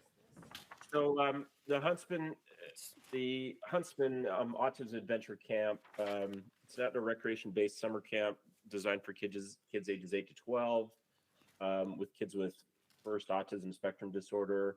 Allows them to work and practice in the outdoor environment. Let's see, it has a challenge course that has. I'm reading through some of their summary here. That has served a variety of youth across the state. The things that I liked about it is I thought it was very nice to connect with that audience in particular, and use outdoor activity and recreation as a form of therapy and connection. That really spoke to me. It looked like it was well funded and was likely going to be successful. It had really good matching funds for the program. And I'm trying to think on the community collaboration. They partnered with Red Butte Gardens, Natural History Museum, Google Zoo, Snowbird, things of that sort. My one concern about that would be, I think on my list, evaluator comments and weaknesses, that was very, the community collaboration was really kind of focused around, University of Utah resources, and maybe not, as diverse as I would like it, but I really liked the uniqueness of the program and what it offered to that audience. So that's why I had, of that batch, I think I have 3 that I had ranked pretty high, and that one, why it only has a score of 38, I thought it was unique. So I too evaluated this one, and I agree with you. I liked the audience that it was trying to go for, and I liked that there's a really low ratio of participants for every staff member.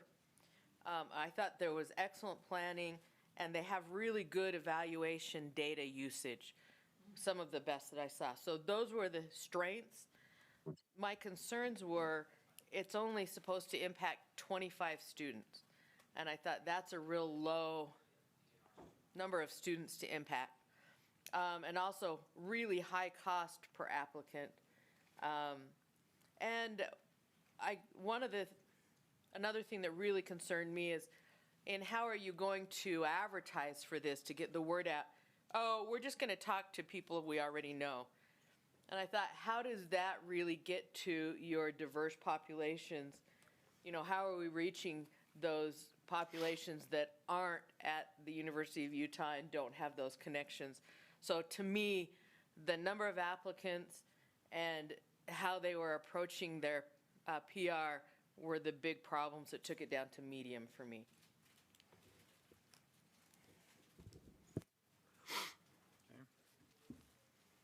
James also evaluated it, but he stepped out.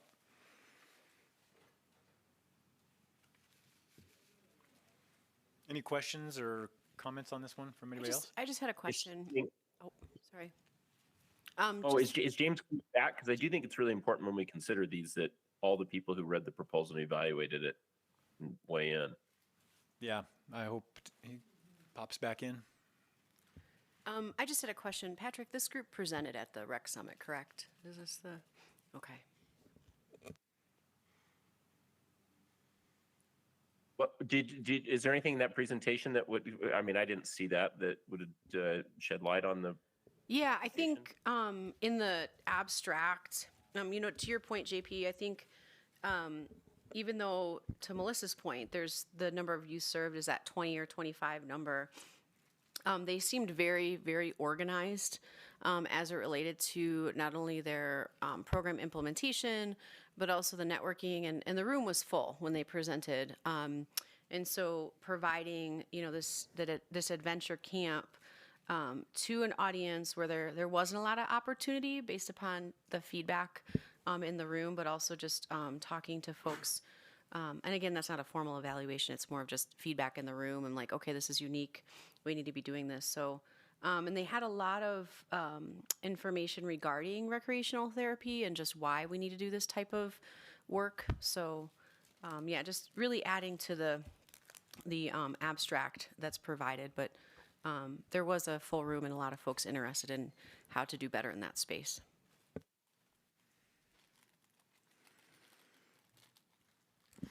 Does anybody know, is this a pilot program?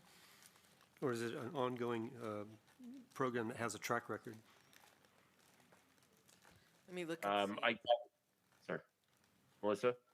Well, I was going to say, I don't know. I'll go look through the application and see. I believe it was ongoing. How long? Sometimes I've always found that curious in some of these proposals that you have to dig for that information. You can't figure out exactly how long it's been going or when its inception was.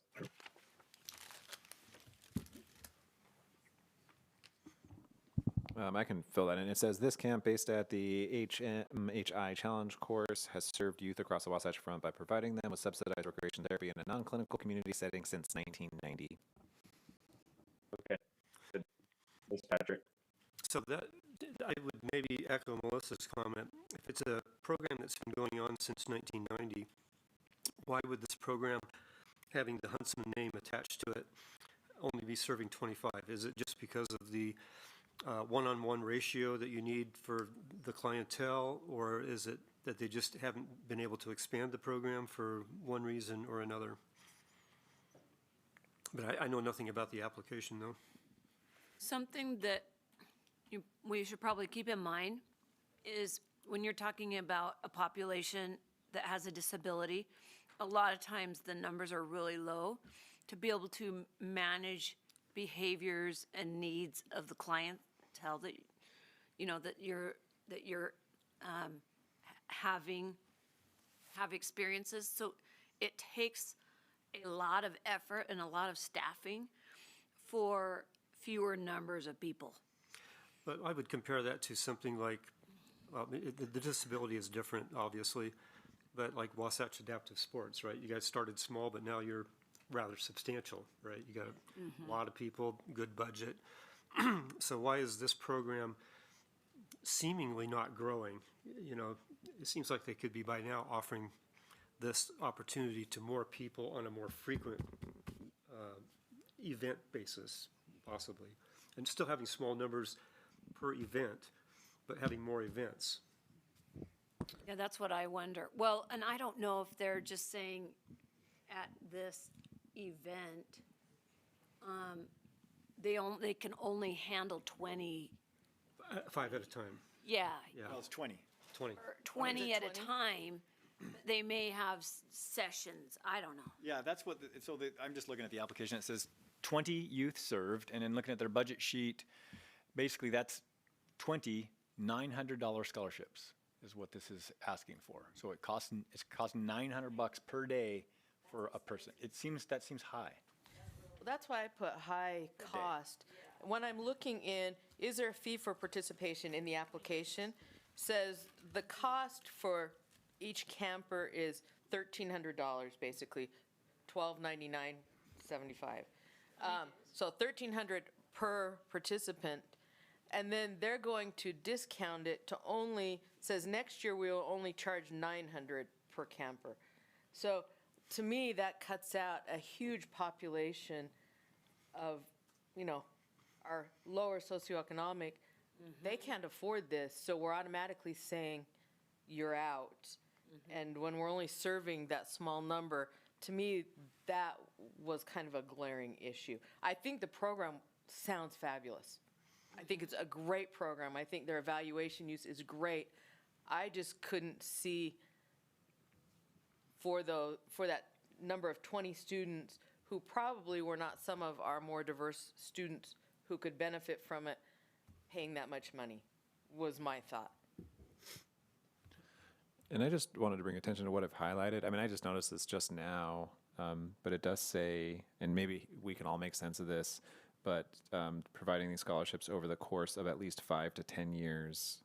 So I don't know if anybody who reviewed it a little closer knows what the timeline was, but I don't know if it will take them 10 years to spend this money. I mean, that's She didn't notice that. So you pointed that out, not that it said 5 to 10 years. How many days is the camp? 1 day. 1 day? Sorry, my tone is. Yep. Yeah, you're going to vote. Well, okay, I'm sorry. With those factors in mind, we design programming with specific goals that flow day to day throughout the week, typically structured with 1 day on-site, 1 day local field trip, utilizing campus transit, walking. So it doesn't actually say, but it implies a week. So That was my impression, but I had to imply that. yeah, the theme of the week. Yeah, I think it's fair to assume that it is like 5 days probably. Looks but like Tuesday through Thursday, 3 days a week. 3 days. So each month gets 1 3-week session. Each week consists of 3 days. Okay. How many months was that? So it bring it Total down to 9 days? total? $300 a day per person with a scholarship. Is that what you're seeing there? It says it takes place over the course of June and July each year. Each month gets 1 3-week session. Okay. Each month gets 1 3-week 6 session, days. and then 3 So that- days yeah. for each week. So who done 3 9 Times 2 months? times 2 months? Yeah. 18. Is each week a different session, or? Yeah, so on their website, there's session 1 and session 2. Session 1 is June 11th through the 27th, which is a 3-week session. And then sessions take place 3 days a week, every Tuesday through Thursday. And then the second session is July 9th through the 18th and July 30th through August 1st. So they get 9 days of camp. It's like a math problem. Well, it seems like we have different approaches on this. I hear some people approaching this from the philosophy of we want to maximize every dollar, and every dollar is maximized by the number of people it reaches and the extensiveness of that. And I would put this in this camp of there's another consideration that also needs to be that we need to look at sometimes, and that's the audiences that we reach and the quality of those interactions. I think both are applicable at some point in times, and we have to decide which ideology we want to approach. But maximizing dollar for people or participants, it for me isn't always the paramount consideration. I'm looking, the impact that it can have on specific groups sometimes. And we also just went from 1 day to looking at 18 days, so that made a big difference too in that conversation. I agree. I'm still concerned about no matter, how many it serves, they're going to have to pay $900. Yeah, that's a That just wipes out a whole group who could probably use that had they been looking to serve a more diverse population. That would have made a big difference to me. guess it's not really clear to me. I didn't evaluate this one, but is it actually saying that the $900 that this grant would be funding would be just paying half of their? The grant, from what it says here in the applicant response, it looks to me like the total cost of the camp is rounded up a quarter to $1,300 for those days. They're scholarshiping it down to where they'd only pay $900. So it's a $400 scholarship Yes, per $400 participant. scholarship. No. There's still that's what. Well, you look at the budget sheet. The budget sheet says $2,900 needs-based scholarships. That's where I think their writing Yeah, and their it's not clear. worksheet say different things. Right. But isn't that what the summary said as well, I believe? So the budget sheet says 20 scholarships, $900 a piece, and then, So the participants would pay. Well, so no, I read that differently. The application response on the program summary section, I think pretty clearly says the camp chooses to subsidize the registration fee.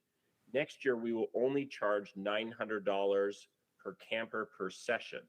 And then the budget sheet says that they're providing 20 900 need-based scholarships, which in my mind, I would interpret that as they're providing 20 scholarships so people can attend the program free of charge. right, that's kind of what I'm Well, that's what. getting at. And I can see that. And on their website, it says $900 a session. Yeah, so some people are paying $900, but if it's needs-based, then that's what this money would go towards, is 20 of those So participants. there's probably more than 20 being served by the And that program. totals $18,000. That totals $18,000, and they have an applicant cash match of $3,000. So those three. So I would interpret that as if the applicant has to do that, I would take $3,000 divided by those 20, and I would say they're asking the applicants to pay $150 a piece. Is anyone reading that? I mean, look at the budget sheet. There's that totals $18,000, $3,000 applicant cash match, $15,000 subsidized.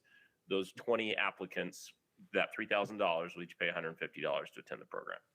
That makes sense. I can see that. I think if we could infer that, it's hard to tell for sure, it's not clear, but yeah. I actually think it's pretty clear, to tell you the truth. I think if you look at the budget sheet and you read the application, I don't feel like I need to even make any inferences. I think it actually adds up really well. Either way. I'm not everyone wants to look at the budget sheet in the application, but that math works really fine to me. It makes sense. So it does say the UCORE grant will assist in providing needs-based scholarships to at least 1 to 2 campers a session over the course of at least 5 to 10 years. So they're treating, now that is true. It sounds like they're treating it as we might have someone who wants to apply who can't attend, and we want this grant money to go ahead and make an accommodation for someone who wants to attend but can't afford the $900 fee. True. Yes. And as I've heard you, Melissa, reading that, they're wanting to use this money over 5 to 10 years, but the time frame for this money is supposed to be closed out before then, right? Yep. So there's a contradiction. Yeah. Yeah, the contract period is 18 months, so everything has to be spent that we're going to give them within a year. Right. So they would have to give out more scholarships in a shorter time period than what they're apparently describing in their narrative. So this gets back to my early point, some of the grant applications were just not very spot on and clear. And it makes it hard to evaluate it and compare and score the grants when they're not clear.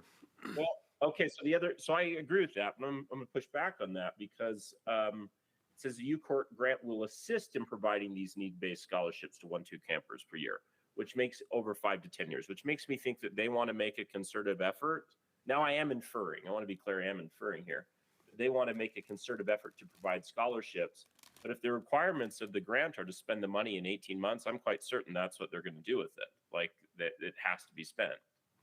Well, they'd have to. I mean, they'd have to sign the contract. Yeah, and if they don't, then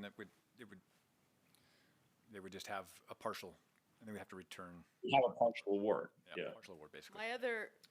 My other big concern is their plan for recruiting. It says this camp benefits from the word of mouth marketing.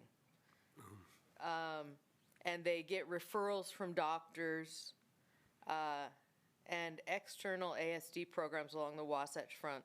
They put up websites dedicated to informing the community, and they conduct email marketing to our current and past camp community. My concern is, how are they letting people who are not in this community know about it? Because again, I'm seeing this gap. Probably the people who already know about it, who've been paying for it, are not in a lower socioeconomic situation.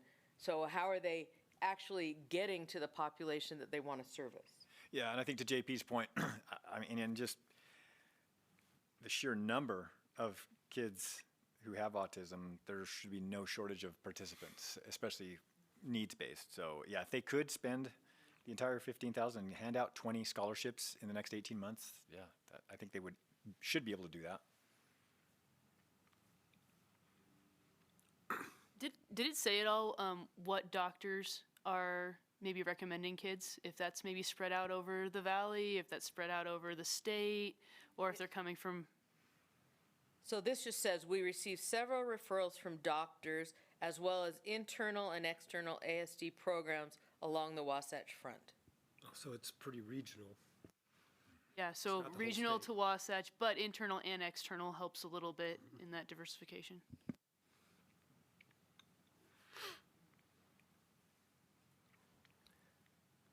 What would be really great is if they gave their advertising to UtahParentCenter.org, because that would spread the advertising. Say it one more time for the... What would be really great is if they gave their advertising to UtahParentCenter.org, because they're a huge asset for spreading awareness for autism, and they have quite a following of autism folks.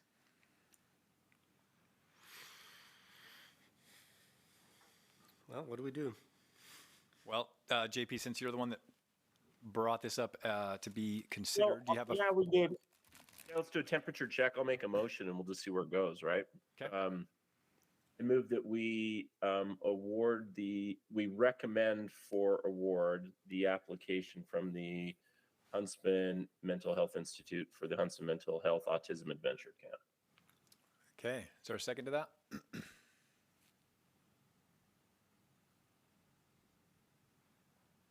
Sounds DOA. Nobody's got the confidence to second that one, so that motion fails.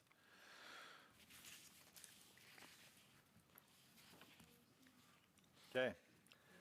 I would like to, if we're moving on, I'd like to make a motion that we consider the Hunter High School, Hunter High Goes Outside grant proposal.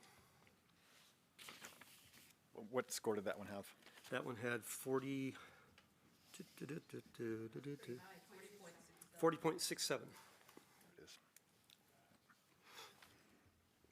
And so anyway, that's the motion. Okay. So the motion, well, so let's do this.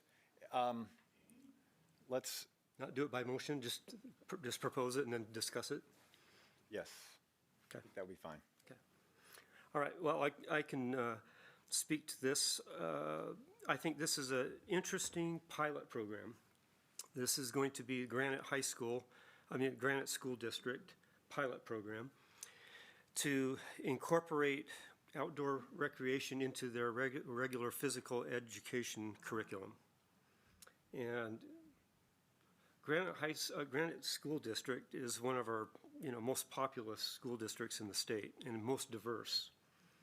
And I think they've picked a good high school to use as a pilot for this, because Hunter High has a really thorough mix of different ethnicities, different income levels. And the idea is to incorporate lessons for 2 semesters. And there would be classes that would be preparatory training, learning about first aid, leave no trace, and some stuff that they can do in class. But then there'll be follow-up field trip activities that include a diverse list of like fishing, hiking, climbing, boating. So they're trying to give these students a really broad exposure to different forms of outdoor recreation. And I like the idea of doing this in a school setting because the participants then are motivated to get a grade. So they want to do well. And I think it's also going to be monitored and evaluated very closely, not only by the district, but also by the high school provider for this program, the coordinator, who seems to have a good background in outdoor recreation and has been awarded for some unique approaches to physical education. And so I think it has potential. The number of students that they're planning to serve in this pilot program, I can understand that it seems low, because how many youth can you manage in a classroom setting at one time? I mean, average class sizes are about 35, so 50 is going to be quite a bit to manage in one class. But that's because it's in a school setting, and the students will be electively signing up for this course, and so they have other options to choose from in the curriculum for PE. It would actually fill a graduation requirement Okay. for them to sign up for this. Is it PE credit? It's a PE credit. The one thing that's really nice about it is, like I was telling Katie, outdoor rec PE classes are more inclusive than usually the ball sports classes. So you're talking a more inclusive environment. Please speak into the microphone. Thank you. More inclusive environment, lifetime skills, and frankly, I've been pushing out more outdoor rec programs to start up in schools because it addresses a population that is not ball sport athletic. Or And team then we start sports, yeah. finding kids that want to participate because these are activities that they can feel comfortable doing. And they can do them for a lifetime, not just high school. And in their curriculum, they have, was it 18 weeks of curriculum outlined? 19 weeks. They cover everything from cross-country skiing, snowshoeing, nature appreciation, nutrition, learning how to, navigate, imagine map and compass, leave no trace, outdoor stewardship. So it kind of hits like all the elements that we want in these grants. So that it's really comprehensive. It takes, a couple of months, so they get deeply immersed. It's not a one-shot, one event type of exposure. Yeah, it would be 2 terms or 1 semester that they would have the kids in there, so probably something like from August to the first week in January would be 1 semester. And then another semester would be, They actually have 2 semesters. They have a fall semester, and then they'll do it again in spring semester. so they do it again, they're probably just repeating the course the second semester. It's a 19-week deal. Yeah. And throughout that 19 weeks, they've got the activity, the follow-up, and the activity again, reflection, journaling. I mean, I scored this one really, really high. Yeah. Reason for that is because it's very well-rounded. There's a variety of different activities. It does touch Hunter High School, which is extremely diverse. This is a bigger program. This is a Granite School District effort, and Hunter has been chosen as the one to do the pilot. So I feel like if this one gets funded and if it's successful, then the Granite School District expands it and carries it forward into more schools. And that, to me, return on the investment is huge. I think your return on investment will be big because it's a learning-based. So your teaching skills, they're going to gather the data from those skills and understand what works, what doesn't work. I think your return on 15,000 is probably not measurable because the kids that do it will take some of those skills into their lifetime. Agreed. The one weakness that I saw in the application was that they don't have partnerships lined up yet. And that's to be expected because it's going to be a new program, and it's going to take time. Even in this cycle, they may not get all of the partnerships that they would like to have. But, you know, I think they'll be able to develop those partnerships over time. Agreed. Dan? You had us at hello, let's just vote. Okay. The motion is from Dan to approve the Hunter High Goes Outside proposal. Is there a second? I'll second it, Melissa. Seconded by Melissa. Any discussion or questions to the motion? All in favor, say aye. Aye. Any opposed? Aye. Okay, passes unanimously. We'll move the Hunter High Goes Outside onto the list that we recommended for approval. I would like to consider the Fish Lake National Forest proposal. This, I think, well, it meets a huge population that I don't think we've really addressed.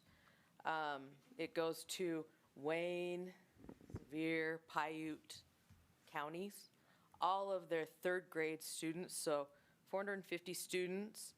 And it teaches, they go to a one-day day camp rotating through all the different schools in those districts, all the third grade students, to learn about nature and the importance of caring for it.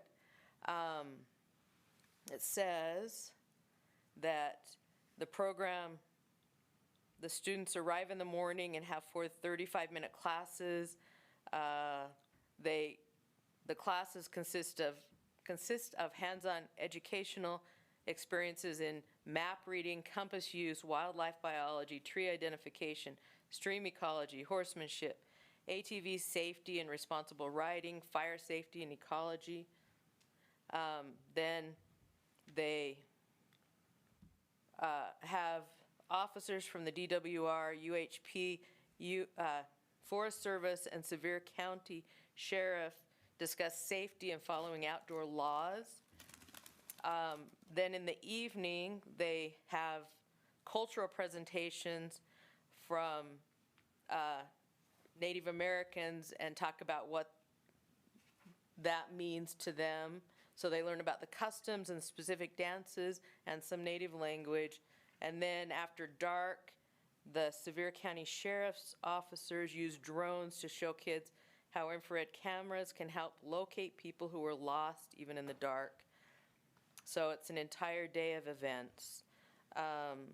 Says this entire day of events repeats itself for 4 days during the week, providing the educational experience for third graders from all elementary schools serving Sevier, Paiute, and Wayne counties.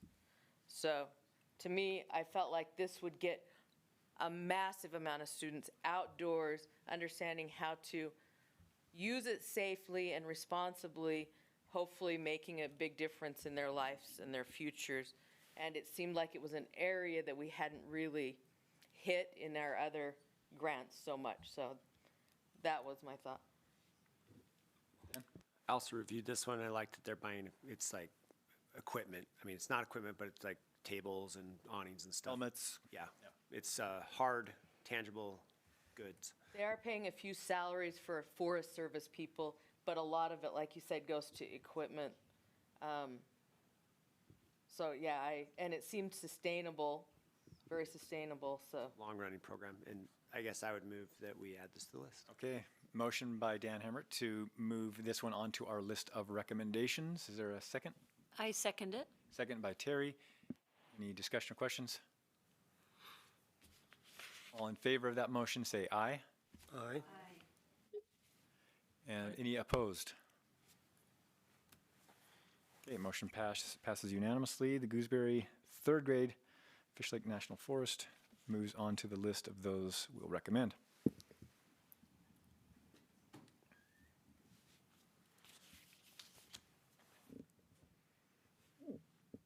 Dan? Katie left, but there's a Wasatch Adaptive Sports that is. Good timing. Now's a good time to talk Good about it. timing. I didn't review this one, but I think we should talk about it, and I'd even go so far as just to make a motion to add it to the list.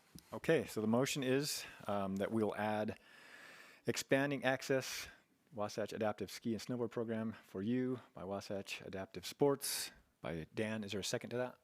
I second it. Oh, go ahead. Okay, second by Jeff. Okay, discussion, questions about this one? I actually rated it a high plus on my Post-it notes. Okay. So I thought, I like the idea of talking behind Katie's back. So I also reviewed this one. I loved it. I mean, I look at it from my tourism lens a little bit, and it wasn't it. It was like I was like, this is an experience I want to go watch them do. This one hyped me. So And I also reviewed this, and let me look at my table here. I ranked this quite high in terms of grant writing. I did find that they'd had problems with their budget figures, though. Numbers didn't add up. I did not review this. Sorry, I reviewed the one that I did was the adaptive recreation for children. So, sorry, that's why there's 4 reviewers. There's not really. Noted. And Katie, we're reviewing your organization's application. Oh, would you like me to stay or step out? We're almost done with it. Any other questions or discussions about this motion? You know, this is an excellent program, and it's ongoing, very successful. It serves a population that responds really well. It's a real popular type of activity, adaptive skiing and snowboarding. There is that one situation that we've looked at with a couple of other applications, is that they do have a significant amount of resource and access to funding and partnerships. That's my only critique about this program, is that, you know, they would take up some money that maybe a more deserving organization might need, but I think it's a great program worthy of funding. Okay, any other discussion to the motion? Okay, all in favor, say aye. Aye. Any opposed? Passes unanimously. We'll add Wasatch Adaptive Sports to our list to recommend for final approval. I'd like to recommend the Exploring Utah's Indigenous Heritage. That was submitted by the NEBO, I think I'm saying that right, Title 6 Indian Education. And so Joni, you and I and the infamous Eddie were the reviewers on that one. So I don't know, Joni, if you had any comment on that, but I'd like to review that one if folks were open to it. I actually really liked that one as well. I think that what I really liked about it was, first of all, I learned a ton about the indigenous folks in Utah County. I mean, I had no clue that there was such a good population. I don't know. I just liked it, and I thought what they were doing was, how do I say this without sounding sappy or whatever, but I thought it was a great way for those kids to explore their culture and do it outside. I just thought it was lovely. That's not very concrete, but that's what I liked about it. You're in a safe place here, Joni. It's okay. Remember, I market for a living, so it's all going to be flowery. And I'm also a bleeding heart, so I love everything like this. So there you go. Yeah. So my goal is when we talk about the organization that's applying for the funding. So Indian Education, I thought that was really great, just to have that applicant or that organization applying for the funds. The letters of support were pretty above and beyond within the community collaboration. And so overall, you know, as far as the program, I ranked it really high, honestly. And even, you know, the timeline is pretty spot on. There's conversations about evaluation. Again, it integrates that TEK, as I mentioned earlier, the traditional ecological knowledge.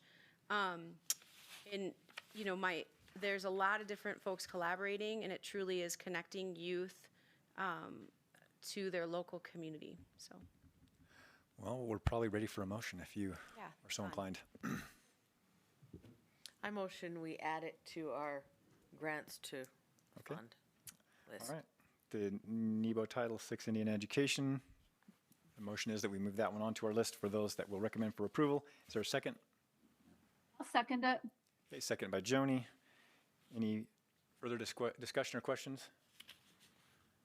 All right, all in favor say aye. Aye. I, Any opposed? Passes unanimously. We'll move that one onto the list. Where are we on our funding?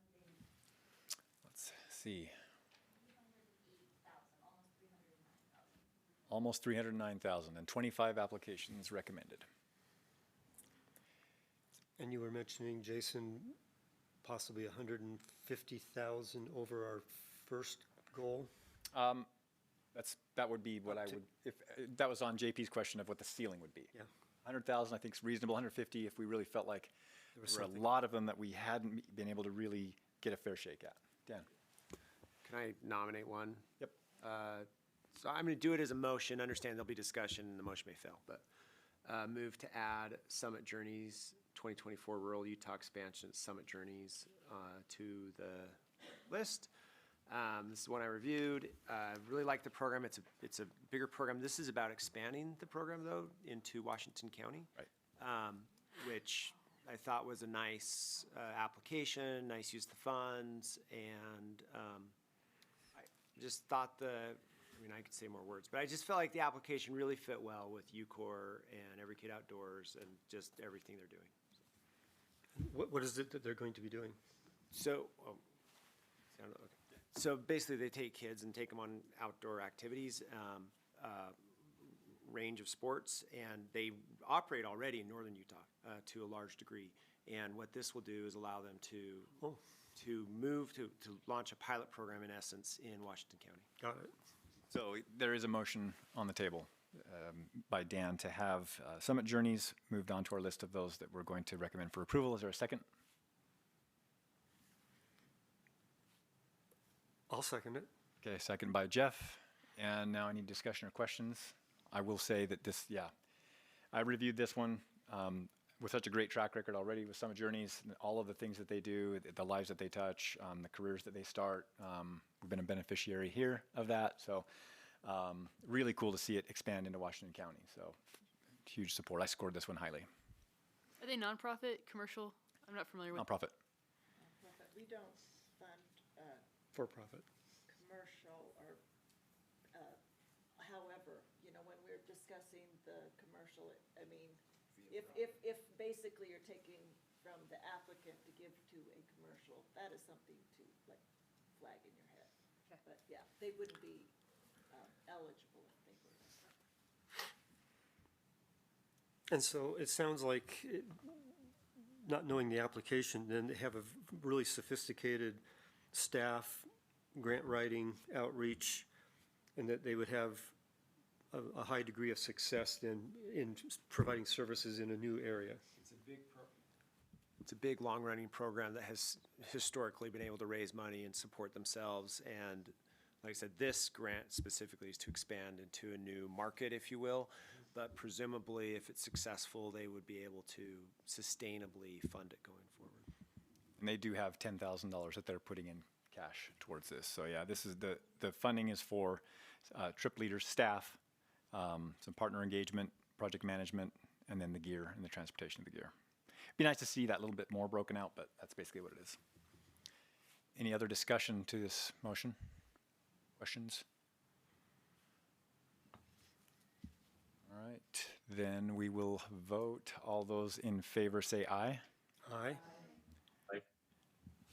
Any opposed?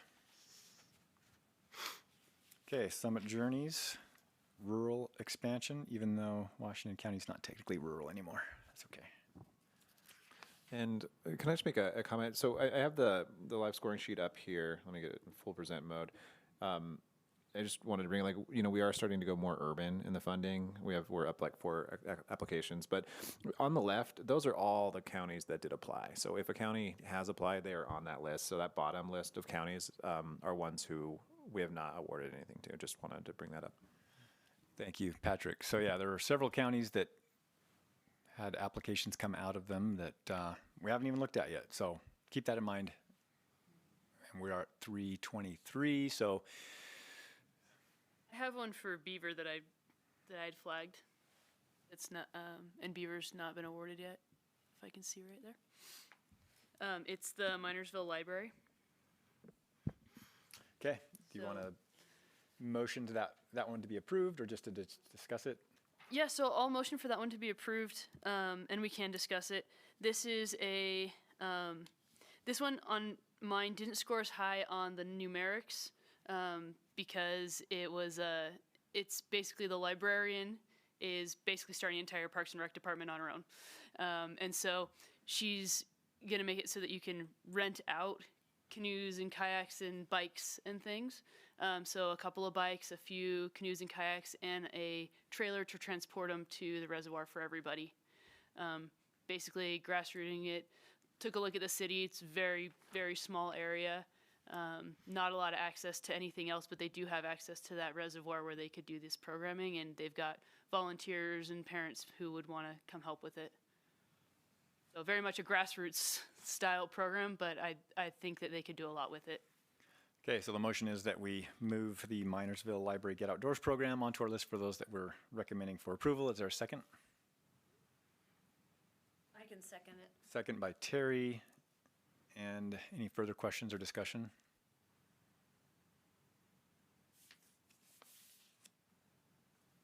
Okay, yeah, I mean, Minersville, it used to be a state park, went over to county control. Beaver County is they're pivoting a lot towards outdoor recreation, so I think this is a really good option. So with that, if there's no further discussion or questions, we'll vote. All those in favor of moving this project onto the list for those that we're recommending, say aye. Aye. Aye. Any opposed? Okay, that is on the list, Minersville Library.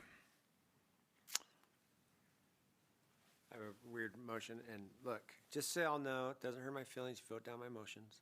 This is my motion, though, to take the highest ranked application from each of the counties that haven't received anything yet, and just Look at them. put them on the list, or, yeah, discuss them one by one, but the motion would be to consider each of the highest ranked, I have one caveat with that, though. Each of the highest ranked applications, except for Kane County, I would propose that it's actually the Wild Canyon Discovery as opposed to the other one.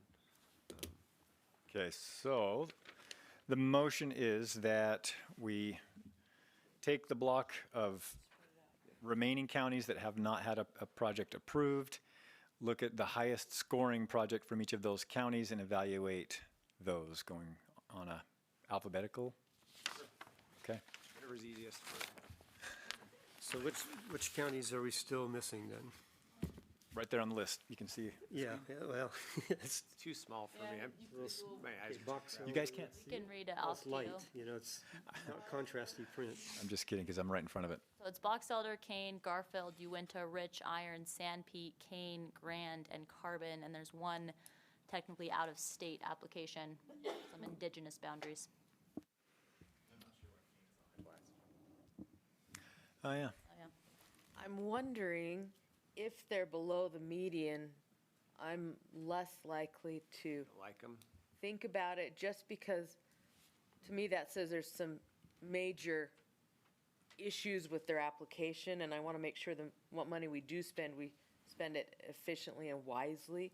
So I agree with that if they're above the median. It's a fine modification amendment to the motion. Okay. So Highest ranked applicants in those counties, as long as they're above the average or median score. okay. Oh, just lost the list there. All right, is there a second to that motion? I'll second that motion. Second by Jeff. Any other discussion on it? All in favor say aye. Aye. Aye. Any opposed? All right, that passes unanimously. So I think that really is only maybe one or two, right? So Canyonlands Field Institute, Youth Desert Access. Did we do that one? It's a Grand County. There's a Garfield also in there. Yep, and there's also the Garfield County Seeing Earth Foundation. Kane. We already have, well, we have the Kane County from Well, he was saying excluding that one. Okay, Yeah. gotcha. We can go back to that one after this motion, because we don't, I think we just punted that. So what, Canyonlands Institute would be one. So if we go on alphabetical order, that would be, wow, never mind. That'd be too hard. Let's just go on the list. By order of high score, which would say it would be that Youth Desert Access in the Canyonlands Field Institute, Grant County. Start with that one. And that was James, Terry, and me. Let me bring up my notes.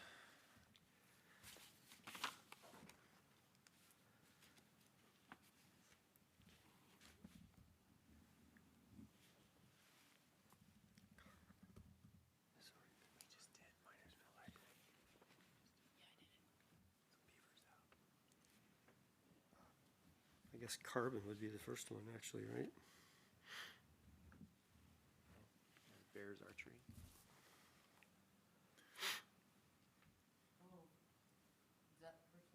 Alphabetically, if we go by county names. Yeah, we'll go by highest score. It's easier. Okay, yeah, that's pretty high. Bears archery.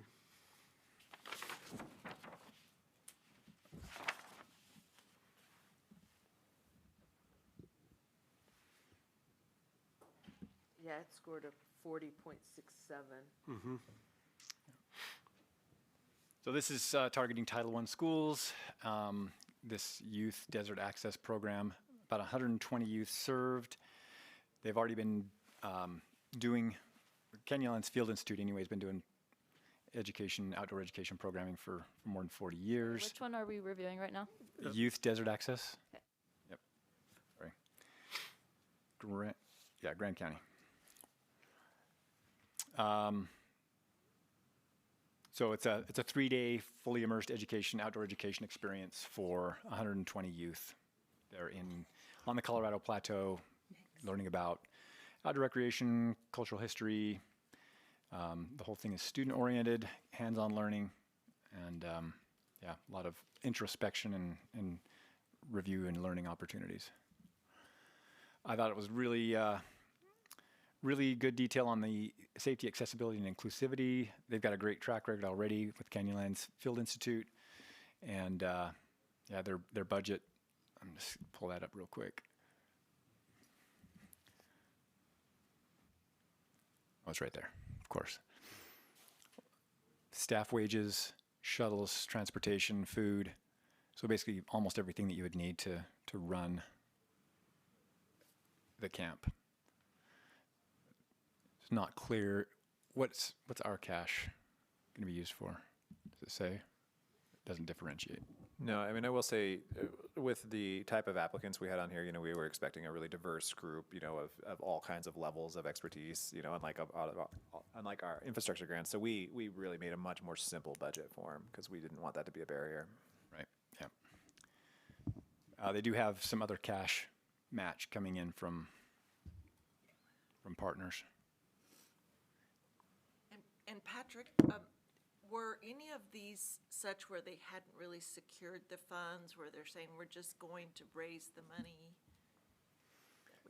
The last one we did have, but they had a contingency that if they don't get this grant, then they will put in the cash. Okay.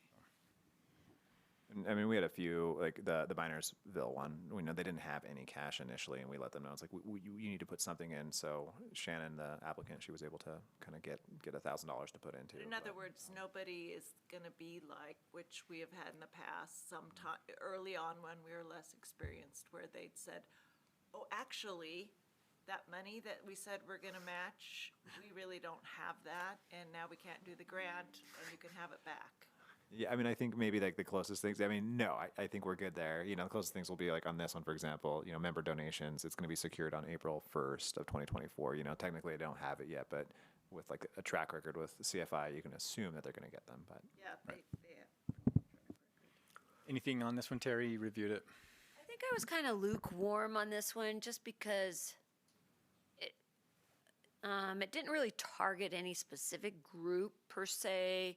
It's been long running, and so on my priority budget, I just kind of put it, in the middle, Whereas if there was another group that actually needed the funding, I preferred the funding to go somewhere else, but Yeah, they do target Title I Yeah. schools specifically. yeah.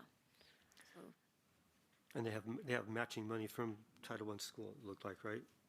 Correct, yep. And they also have partnership with National Ability Center. so yeah, I am okay with this. I don't have any, In their project description, do they have 3-day events that are scheduled over a long period of time? Or do they have like large outing events? They have, so May 8 through 10 and May 20 to 22nd. It's 2 sessions, what it looks like. So there's going to be 60 participants at a time. A class of 6th graders from May 8 to 10, and a class from Northwest Middle School right over here, May 20 to 22nd. That was compelling when I saw that the 2 schools that are being basically targeted here made a lot of sense from just that. which 2 schools? I was trying to remember. Northwest Middle School and Lynn Benyon Elementary. I'm not They're sure where. both located where? I don't know where Benyon is, but Northwest is just right up here, here. off of Redwood Road, or on Redwood Road. But they're both Title I. Does anybody know where Benyon Elementary I is? can't remember where it is. Yeah. I was just thinking of, teaching Leave No Trace and then having groups of 60 at a time. Seems like a big group, and there's a lot of impact from that, but that's probably minor to the project. Yeah, so it looks like it's 4 days worth of activities on the Colorado Plateau. So this does say Grand County, but it's serving kids on the Wasatch Front. So Oh, that's a big difference then. See, I think that was one of my little, maybe a yellow flag to me. Just depending on where where we have money going, if we need money going more south. right. So yeah, I think the intent of this motion was to have us get into more rural areas where we're not doing that with this one. This is more of the same, but it's great project, but probably not in line with what we intended to do with this list. Yeah. I would make a motion that we put this on the table. Okay. How about this? I'll just take it off? I'll take the fact that nobody's making a motion. We just move past. Okay. Move on. Yep. Leave it on the table, so to speak. Yep. Jason, I'm wondering, do we have a grant already from Carbon County? Or is that one that we're No, missing? that's one that hasn't, it's not, Because we have one pretty high up, the Bears Archery. yeah. I did look at that one, and I rated it high. So and I'll tell you just right up front, again, I was looking for impact for numbers of students, and they're only looking to service 24 students. So it's a low number. However, that being said, there's probably not a ton of students there Right. to impact. So I think we have to bear that in mind. And it's for all students that, so anyone who wants to do it from ages 8 to 18 to practice and improve their archery skills. It's no cost to students, and the funding is all going to buy new equipment, except for there's like $1,200 stipend for the instructor, but everything else is to buy equipment so that it would be sustainable. I guess the thing that hit me the most about this is the community involvement. They are using, let's see if I can find where it says it.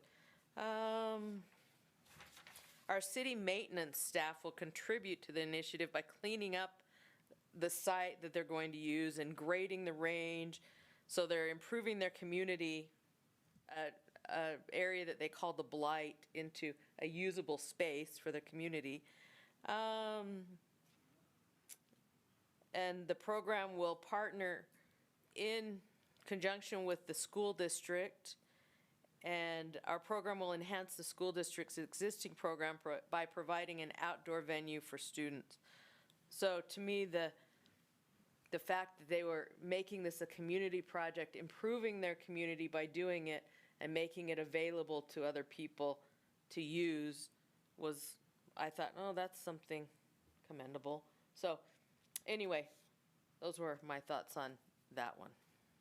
I looked at this one too. I've been to East Carbon, and I can tell you it is in very bad need of infrastructure for outdoor recreation. I mean, you drive through there, and it's a little bit saddening to see the disrepair of like even their baseball fields and things like that are just really in bad shape. So I scored this one high. Well, I like the fact that, yeah, I know about East Carbon. I have a brother who lived just outside of East Carbon for a short time, and yeah, there's not a lot going on there for adults or kids. And so anything you can do to provide outdoor recreation for kids there would be welcome, I'm sure. Well, something they said was that all their high school programs do lead up to they have archery programs at the different schools, and I think it went down to younger grades too. So if this would be a continuation, that they could use it with their families and things like that, that'd be really interesting for the community. Agreed. Did they happen to list Easton as one of their partners? Because they're, the leading archery manufacturers in the country, and they're based right here in Salt Lake. I don't believe they mentioned Easton specifically. Well, that'd be an opportunity for them. But they did have 5 letters of support, which is that's great. One of the biggest as far as letters. Any motions on this one? I'm surprised that they're not partners with DNR, because we have the Archery in Schools program. Yeah. That's the Division of Wildlife Resources. Yes. I'll motion to put this one through onto the list. Okay. Motion from Katie to add the Bears Archery East Carbon City to the list of those that we're recommending for approval. Is there a second? I'll second it. Second from Dan. Any further questions or discussion? All in favor say aye. Aye. Aye. Any opposed? All right, that is unanimous. Bears Archery moves on to the list. Let's see. Garfield County, Singing Earth Youth Program. Okay. I don't know anything about it. Well, I evaluated this one as well as Melissa and James. Let me bring up my notes. The Singing Earth Youth Program, Garfield County. I personally would not be voting this one through. Tell us why. Let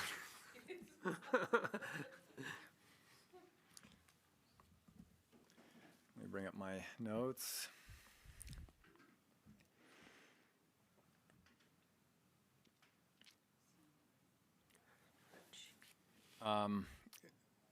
Another one that had a lot of letters of support, great audience, really good detail on their plan.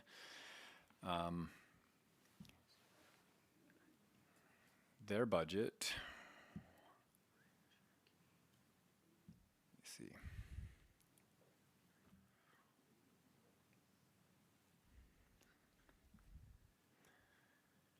They're asking for $12,800, and it would be for similar as a lot of these staff time, food, guide fees, transportation, some speaker fees, Ancestor Pueblan, $320 fee there. I thought it was well written.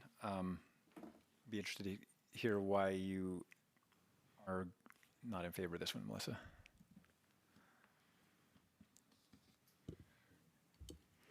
To me, so I did think that, it was kind of an all-inclusive thing, so I liked that about it. It would help impacted populations, so that was good. There was a low number served, only 33. it really didn't align to science standards. What they were aligning to didn't really align to the science concepts that we'd want to have forwarded necessarily. I didn't like that alignment. I felt like their evaluation process was less than stringent. And they've made no provisions for disabled populations to be able to attend that I could see. So to me, I just felt like I rated it moderate. It's okay, but I felt like there were lots of better candidates for the use of the money than this one, was my personal feeling. I had the same concerns about their evaluation and iterative improvement process. And I reviewed this one as well, and my notes for the strengths of the application, I just said it had a good project narrative. The project is focusing on providing outdoor opportunities for Indigenous youth in southern Utah. They specifically mentioned Navajo and Paiute youth. They had good letters of support, and the organization has a history of, some longstanding partners to support their programming. As far as weaknesses, my big red flag for me was just, they had mentioned providing some cultural education, but there was nothing in the narrative that is indicating who is teaching that cultural knowledge. And so my concern is, I wouldn't want a person who is trying to teach cultural knowledge to Native youth who maybe isn't the most appropriate to share that narrative and what perspective would be shared. So since there was no mention in the narrative as to who that individual would be, that was my concern there overall for the project. And so that was my justification for the medium funding priority ranking, was specifically for that piece. From the sound of those critiques, analytics are really important to evaluate programs, whether they succeed or not, and worthy of being funded in the future. And with the cultural element that you just pointed out, I'm not in favor of moving this one forward. Yeah, it's interesting. They don't mention that anywhere in their narrative. In the budget, it says transportation fees for an ancestral Puebloan, but the fact that it's not mentioned in there is, yeah. Yeah, and then the other part that it was in the letters of support, there was one from an Indigenous person who wrote in support of it. So again, I could lead to assumptions to say that, oh, well, they are working and perhaps this individual is going to be from representing the tribal communities who they are trying to reach, but nothing was stated in the narrative, and I was going to space specifically off of what was presented. And so for me, that was my red flag. So if they had said, we're going to bring in an elder from the Paiute or from Navajo Nation, at least generally describe who they were going to target, maybe not the actual person, but just say we're going to get an elder or cultural representative. Correct, or that they're working with that tribal community to ensure that they are finding someone who is knowledgeable and who is appropriate to teach these young people about their cultures is kind of how it was presented. And since that wasn't really clear, that was my red flag for that. And that's a big part of their program, right? Okay.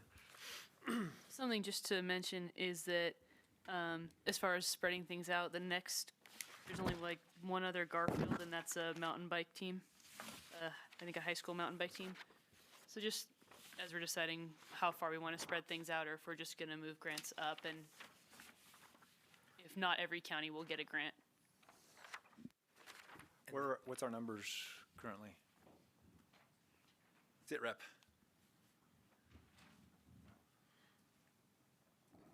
$350, just over 350,000. We're now to the point where we're over 350,000. It doesn't sound like there was anybody willing to bring that last one up to a vote. Are there any others? Again, bearing in mind that we're at 350.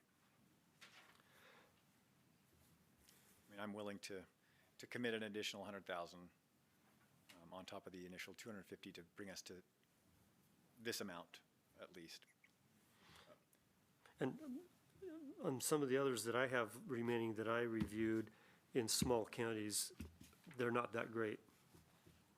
I've got an Iron County mountain biking thing, or no, the Garfield County mountain biking. Yeah, they're just not really strong applications in the ones that I have that are small rural counties. So I wouldn't have anything to add to the list. Yeah, I was wondering if that section, that block might be about closed, if we've just about exhausted the other counties. I think we probably have. What about other groups? I'm looking at, this Common Ground Adventures in Cache County. Did we have any from Cache? We did. But this is a, youth with disabilities. Yeah, Common Ground's a good program. Yep. You evaluated that one, Katie, as well as James and Joan. If there was any from this, kind of last category of rural counties, I would try to consider the Northwest Band of Shoshone proposal. It's an out-of-state location where the event would take place, but the population is based in Utah. And the interesting thing about that project is that they're trying to establish a connection with traditional homelands that were taken away from the Northwestern Band of Shoshone. That's a unique kind of opportunity. And I've been on that site, and I've worked with some of the folks from that nation on some other issues. But they don't have a strong enough program outlined. I mean, they're going to bring some people. They're going to have like a camp out for 4 days, have a lot of traditional cultural things going on, and they have elders that they're going to be targeting to provide that. It still didn't have enough structure for me, but you have to also give people leeway who aren't used to doing that sort of thing. Who aren't programmers and don't have rec coordinators. Yeah. And so I really like that program. I'd love to see that succeed. The site of the Bear River Massacre,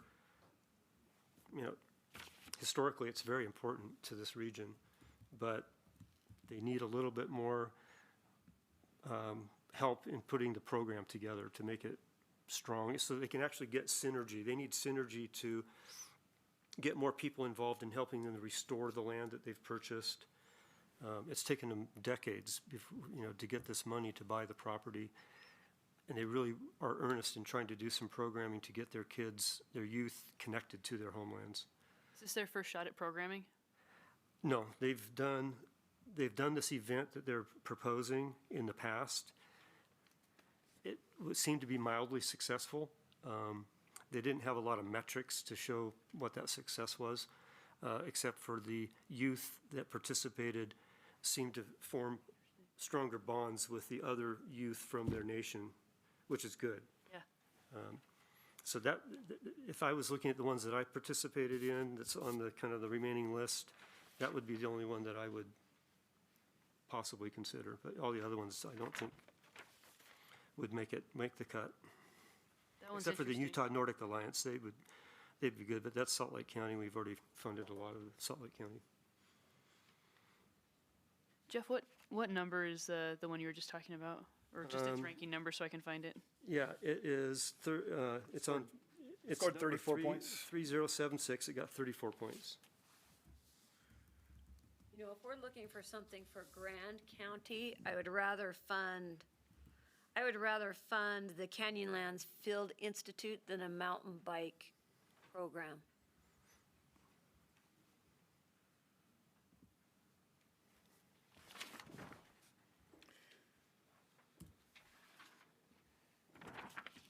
There's one in Sevier, there's one in San Pete. Let's see, we did Iron. Iron, yeah, we haven't done anything in Iron or San Pete. Oh, I forgot Canyonlands, you were wanting. Iron is 35.33. Wanting Wasatch Front schools down there. Yeah. That's why we didn't do it. Why we didn't do it. Yeah. There's also 2 from Rich County, just on the threshold below average, that might be worth looking at. Yeah, that's a good point. The one from Iron County, the Community Cares, they have an after-school all-stars program they want to develop school, they have school and summer programs They want to do outdoor field trips in expanding kayaking, hiking, climbing, and astronomy. So actually, there's some pretty good activities in that one. That might be worth looking at a little closer. And you reviewed that too, right, Jason? Which one? Iron County, the community cares.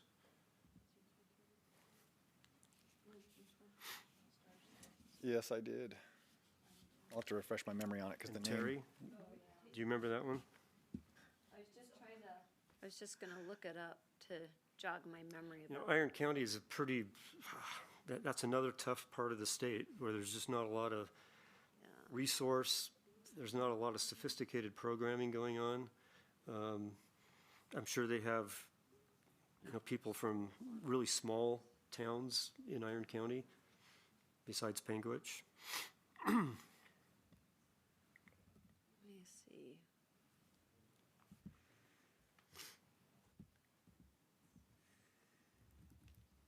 I thought it was kind of interesting that they're going to include an astronomy element to this program. So getting the youth out to doing nighttime sky watching and, learning about dark sky initiatives. Cannot find my comments. Yeah, they are, as far as the cash, they're asking for the telescope for the night viewing as well as life jackets, kayak rentals, $10,000 worth of staff payroll, which I think was a concern on my side, where that's the biggest portion. Insurance also concern. I don't know, for some reason I always have a little bit of a yellow flag when it comes to insurance costs, travel, and then office supplies. Well, insurance is usually a really hard line item to fundraise for. A lot of foundations won't provide money for those kinds of expenses. So it's, if you have a grant that says we'll fund insurance, you always go for that. And insurance for field place-based learning is really expensive. So the $10,000 may not be all that much for salaries. I think insurance would probably easily take up $3,000 or $3,500. I don't see a lot of jumping up and down, raising of hands on any of these. And we are at that 350 amount that we kind of discussed at the beginning. Make a new motion? Is there a motion from Mr. Hemmert? Just to be done. There's a motion for us to close this process of evaluating at the point of the 28 applications that we have decided to recommend. Is there a second to that? Oh, sorry, Patrick. Oh, Dan, you had mentioned the Wild Country one from Kane. I just know, I don't know if we ever go back to that one before. picked up another Kane County one. Withdraw the motion. We should finish that discussion. Yeah. Okay, that's that one on the first page. Yeah. Okay. What, can I make a new motion? That's in order. So I think we know the issue here. It's, are we okay basically providing money that is in essence going to go to an entrance fee for a commercial via Ferrata? And so that's the issue. So I'm just going to make the motion that we add it and we can vote it up or down. Okay, the motion is that we consider and bring on to our list the Youth Canyoneering Camp Roam Outdoors from Kanab City in Kane County. Is there a second to that motion? I'll second that. Jeff seconds it. Any further questions or discussion? Well, the ask is only 6,000, so that's good point. At least not a huge amount for something that we may still have questions about. Where is that located on our list? It's like It's towards the number, fifth one or sixth one. it's number 2937. 45 points. So it's scored super high. Just the issue was it's going to pay entrance fees for a commercial operator. So I'll add just a quick comment. Not the kids' fault that it's going to pay their entry fee. I don't know. I'm okay. I'm going to vote yes. Yeah, I would think it'd be the same as having to hire professional guides. If you don't have guides in your staff, if you have to hire professionals to help you execute a program. And if you have to pay an entrance fee to some commercial entity to have that experience, maybe they can find another place, you know, to do the activity at some other point, or even during the grant period. You know, I honestly thought on this one, it's not too much different than taking kids to the aquarium. That's a commercial, you know, that you've got places like that, the zoos and places like that are very similar to this. I don't have a problem with it. Yeah, and they have negotiated a discount. It's usually $109 per person, and they're getting it at about 25% off, 26% off to get it to $75 a person. See if they could maybe negotiate that down further. But I don't have any opposition. I think these are good points that have been brought up. So, It's been made and you seconded. Any other discussion to this motion? Then we'll vote. All in favor say aye. Aye. Aye. Any opposed? Okay, we then move Now I make a different vote. Kanab City Recreation onto our list. My Sorry, you new had mo- another new motion? Is now to end this process. Okay, the motion is that we will discontinue our evaluation and call our list as complete as we're going to get it. Is there a second to that motion? Yep, second by James. Any other discussion or questions? All in favor say aye. Aye. Aye. All right, any opposed? Motion carries.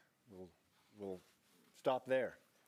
And that brings us to the end of our agenda, basically. This is it. And I just can't imagine trying to do this with our in-house expertise. We've got some amazing staff here in the Division of Outdoor Recreation, and thanks Caroline and Patrick and Jorge and Tara for putting all of this work together, all this paperwork, all these spreadsheets. The system is huge, but really thanks. We couldn't do it without the experts. The perspective and the viewpoints and everything that you folks bring to this make it, I feel really comfortable with this. So thanks again. Thanks for your time, and thanks for your willingness to do things through the holidays and be here today, or even if it is online. Thanks, Joni and JP, for being there. And with that, I might just say one thing real too, or Jeff, you want to say something? Well, I was going to ask you, Jason, if it would be appropriate, and we still have some time, I would like to hear, feedback from or as many of the reviewers about their experience in doing this. oh yeah, thank you, Jeff. If we could just go around and everybody give. Well, kind I of don't a know if short- we need to go around, but I would certainly want to have an email from you. Please, if you have feedback, tell me what went well, what you feel like maybe could be done differently next time to improve, and even from our own, because I feel like every time I've done this, I find out different things that I could have done better on when it comes to evaluating, keeping notes, and being more able to recall things that are from all of these different applications. So I'll send out a solicitation for that to the group. Please give me 2 or 3 things in each of those categories. Well, I don't want to but feel push the free to- issue. Yeah, I'd love to hear people's comments while we're here, because what I'd like to do is provide comments that would help strengthen this review process. And I really had a good time doing this. It was a lot of work to really dig in and read these grants carefully, analyze them, try to, connect the dots where they weren't connected. The time estimate that we were given was not the time that it took. It took a lot more time than just like 30 minutes per grant if you do a thorough job. In terms of the grant applications, I thought that probably 80% of my applications were weak. And so if there's a way that the division could come up with, I know they've done some outreach, but I think even if we know that some of these applicants don't have resources, even if we do some kind of a YouTube little seminar, and just say, hey, here's an application, here's what the question is, this is how you answer a question, instead of, saying, okay, here's your project summary, and then they give, oh, this is what our organization does. And so to me, it was tough going through a lot of the applications for that reason. But I thought the process was really good. And I thought that the work put together by the staff was incredible. And feedback when we had questions or comments, responses were really good and quick responses. And so I was really glad to participate in this. I thought it was a great experience. Yeah, I agree. It felt really good reading them, just to learn the variety of different entities that are making efforts in this regard. So. And Jeff, I will say, one special thing about UCORE, is like the type of applicant and organizations we get just don't have that expertise. And so, I like the idea of doing trainings. We do like webinars, and we spend a lot of time working with our applicants. Like, you don't get to see like how much time we're interacting with them as they're writing these applications. And so, and the quality, of course, is going to vary quite a bit. But, in the future, any opportunity we have to strengthen our community's abilities to write grants, we're taking, we're like offering some scholarships for grant writers that we were able to send to, and yeah, and so like in the future, that's always kind of a side mission of ours, is like strengthen these communities to be able to not just get our funds, but to get other funds as well. So yeah, and this grant was not a real tough application. It was thorough. No, we purposely try to make it as simple as possible, really, just because that's going to be a big barrier, and these are organizations that we wanted to remove as many barriers as we could for. Yeah, and my last point would be that I would think that it would be important to add scoring points to the budget section and just kind of give people a little more motivation to make sure all their numbers are good. And we don't have to go through as reviewers and have to try to, chase the numbers. Well, I guess I should also maybe applaud the thoroughness of your reviews then. Dan. I was just going to say, one thing that was helpful for me, one was Caroline had to remind me like 18 times to do the reviews. That actually helped me, so thank you.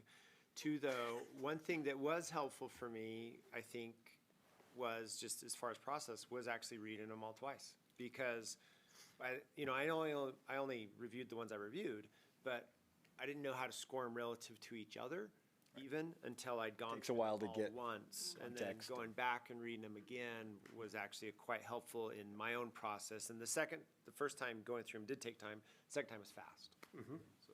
Yeah, that's a good suggestion. I know we didn't, the timeline for this was way pushed back. We wanted this to happen not over the Christmas break, so I know that took a toll. The 2-week time period, I know a lot of people did them the last minute anyway, which is fine. So does it matter like how long we give the app like to review, or does it not matter because you're going to do them the last day when you have time? No, it really helps to have time. I didn't do it the last day because I knew I had you so were much on top, my plate that I needed to get this done fast. So the more time you can give us, I think, to me, it was helpful because then I could fit it into the schedule where I had time. Okay.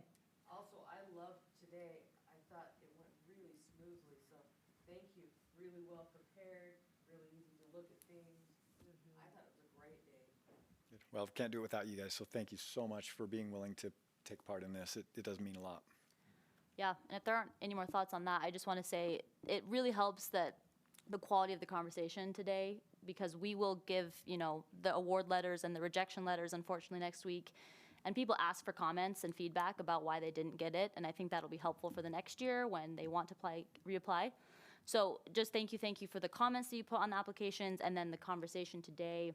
It helps because we can remember like, oh, why didn't we fund this one? I remember the conversation and the things we said and had here. So yeah, thank you for the great quality that you guys put into this, and today has been really smooth and awesome. So yeah, big thank you. All right. I think my only beef was with the website. I was one of those people that it kept going around and around in a circle trying to get in. But, Caroline helped me. Yeah. Patrick helped me at the last minute, late at night. I helped you like this morning when I no. Yeah, that Salesforce password loop is the bane of my existence. So That is like, we're aware of it. I could have started way earlier on it. That was my biggest issue. Yeah, for the bazillion customers that Salesforce has, I'm not sure that we're their top priority, but we get from them what we can. Well, that Salesforce, in the beginning, I downloaded all the applications just to have them, so I wouldn't have to go to the website to read them. And then I couldn't get to the budget documents when I had my copies. So my PDFs, the hyperlinks wouldn't go to a document, right? And I figured out how to do it, right? But it doesn't tell you how to do it on the Salesforce. Yeah. That you need to you open it up in their software, use their hyperlinks, and then you can get to the budget document. Well, and I will say too that the resources folder, the Google Doc folder that was sent out, has every single project, not just the ones that you're assigned to, has the budget sheet and a synopsis for every single project. So that's also a good resource to just explore. I didn't use that. I think we should just do the sticky note approach like Melissa. I love the sticky Everyone note. I has saw that stack and I was like, thought oh that yeah. was genius. That was so, you knew exactly which one you had to look at. How I rated them? Yeah, Have you guys- great methods. I love sticky notes. There's a meme out there of this guy in front of a bulletin board with strings going to pictures and chalkboards and diagrams. He's like this. I felt like that was me during the whole process, trying to keep track of everything because I scored 40 of them. Yeah. Oh, yeah, you spent a lot of time. Yeah, just a took over- special thank you to Jason for some of the ones that for were really able doing to, that for us. We really appreciate that. When is the other committee going to approve them so it's official? Next week. Next Wednesday, we have a meeting, so we'll Okay. send out award letters probably next Thursday. Excellent. Oh, wow, so so the commission then will be It's the committee. It's the OREC committee. rec committee. Yep. So the committee, they're not going to necessarily, or will they have access to all this information that we've gone through to make? Yeah, but they're not not gonna- going. No, they're not going to. That's why you folks. They're pretty much going to take our recommendation. imagine. Jason sits on that one as well, so it's helpful to have him, Right. give If they have the- questions, I'll have it all. I'll be like, Yeah, have 27 applications ready to give them information on. They review like hundreds of grants every year, so we decided that another group would be more. And you guys just have a great expertise that they don't have with. yeah, children. the education background has been really good to have. So thank you guys. Okay, well, I think we're done. And thanks for lunch. Yeah. Adjourned. Thank you online. I guess they're probably gone, but. They're probably zoned out.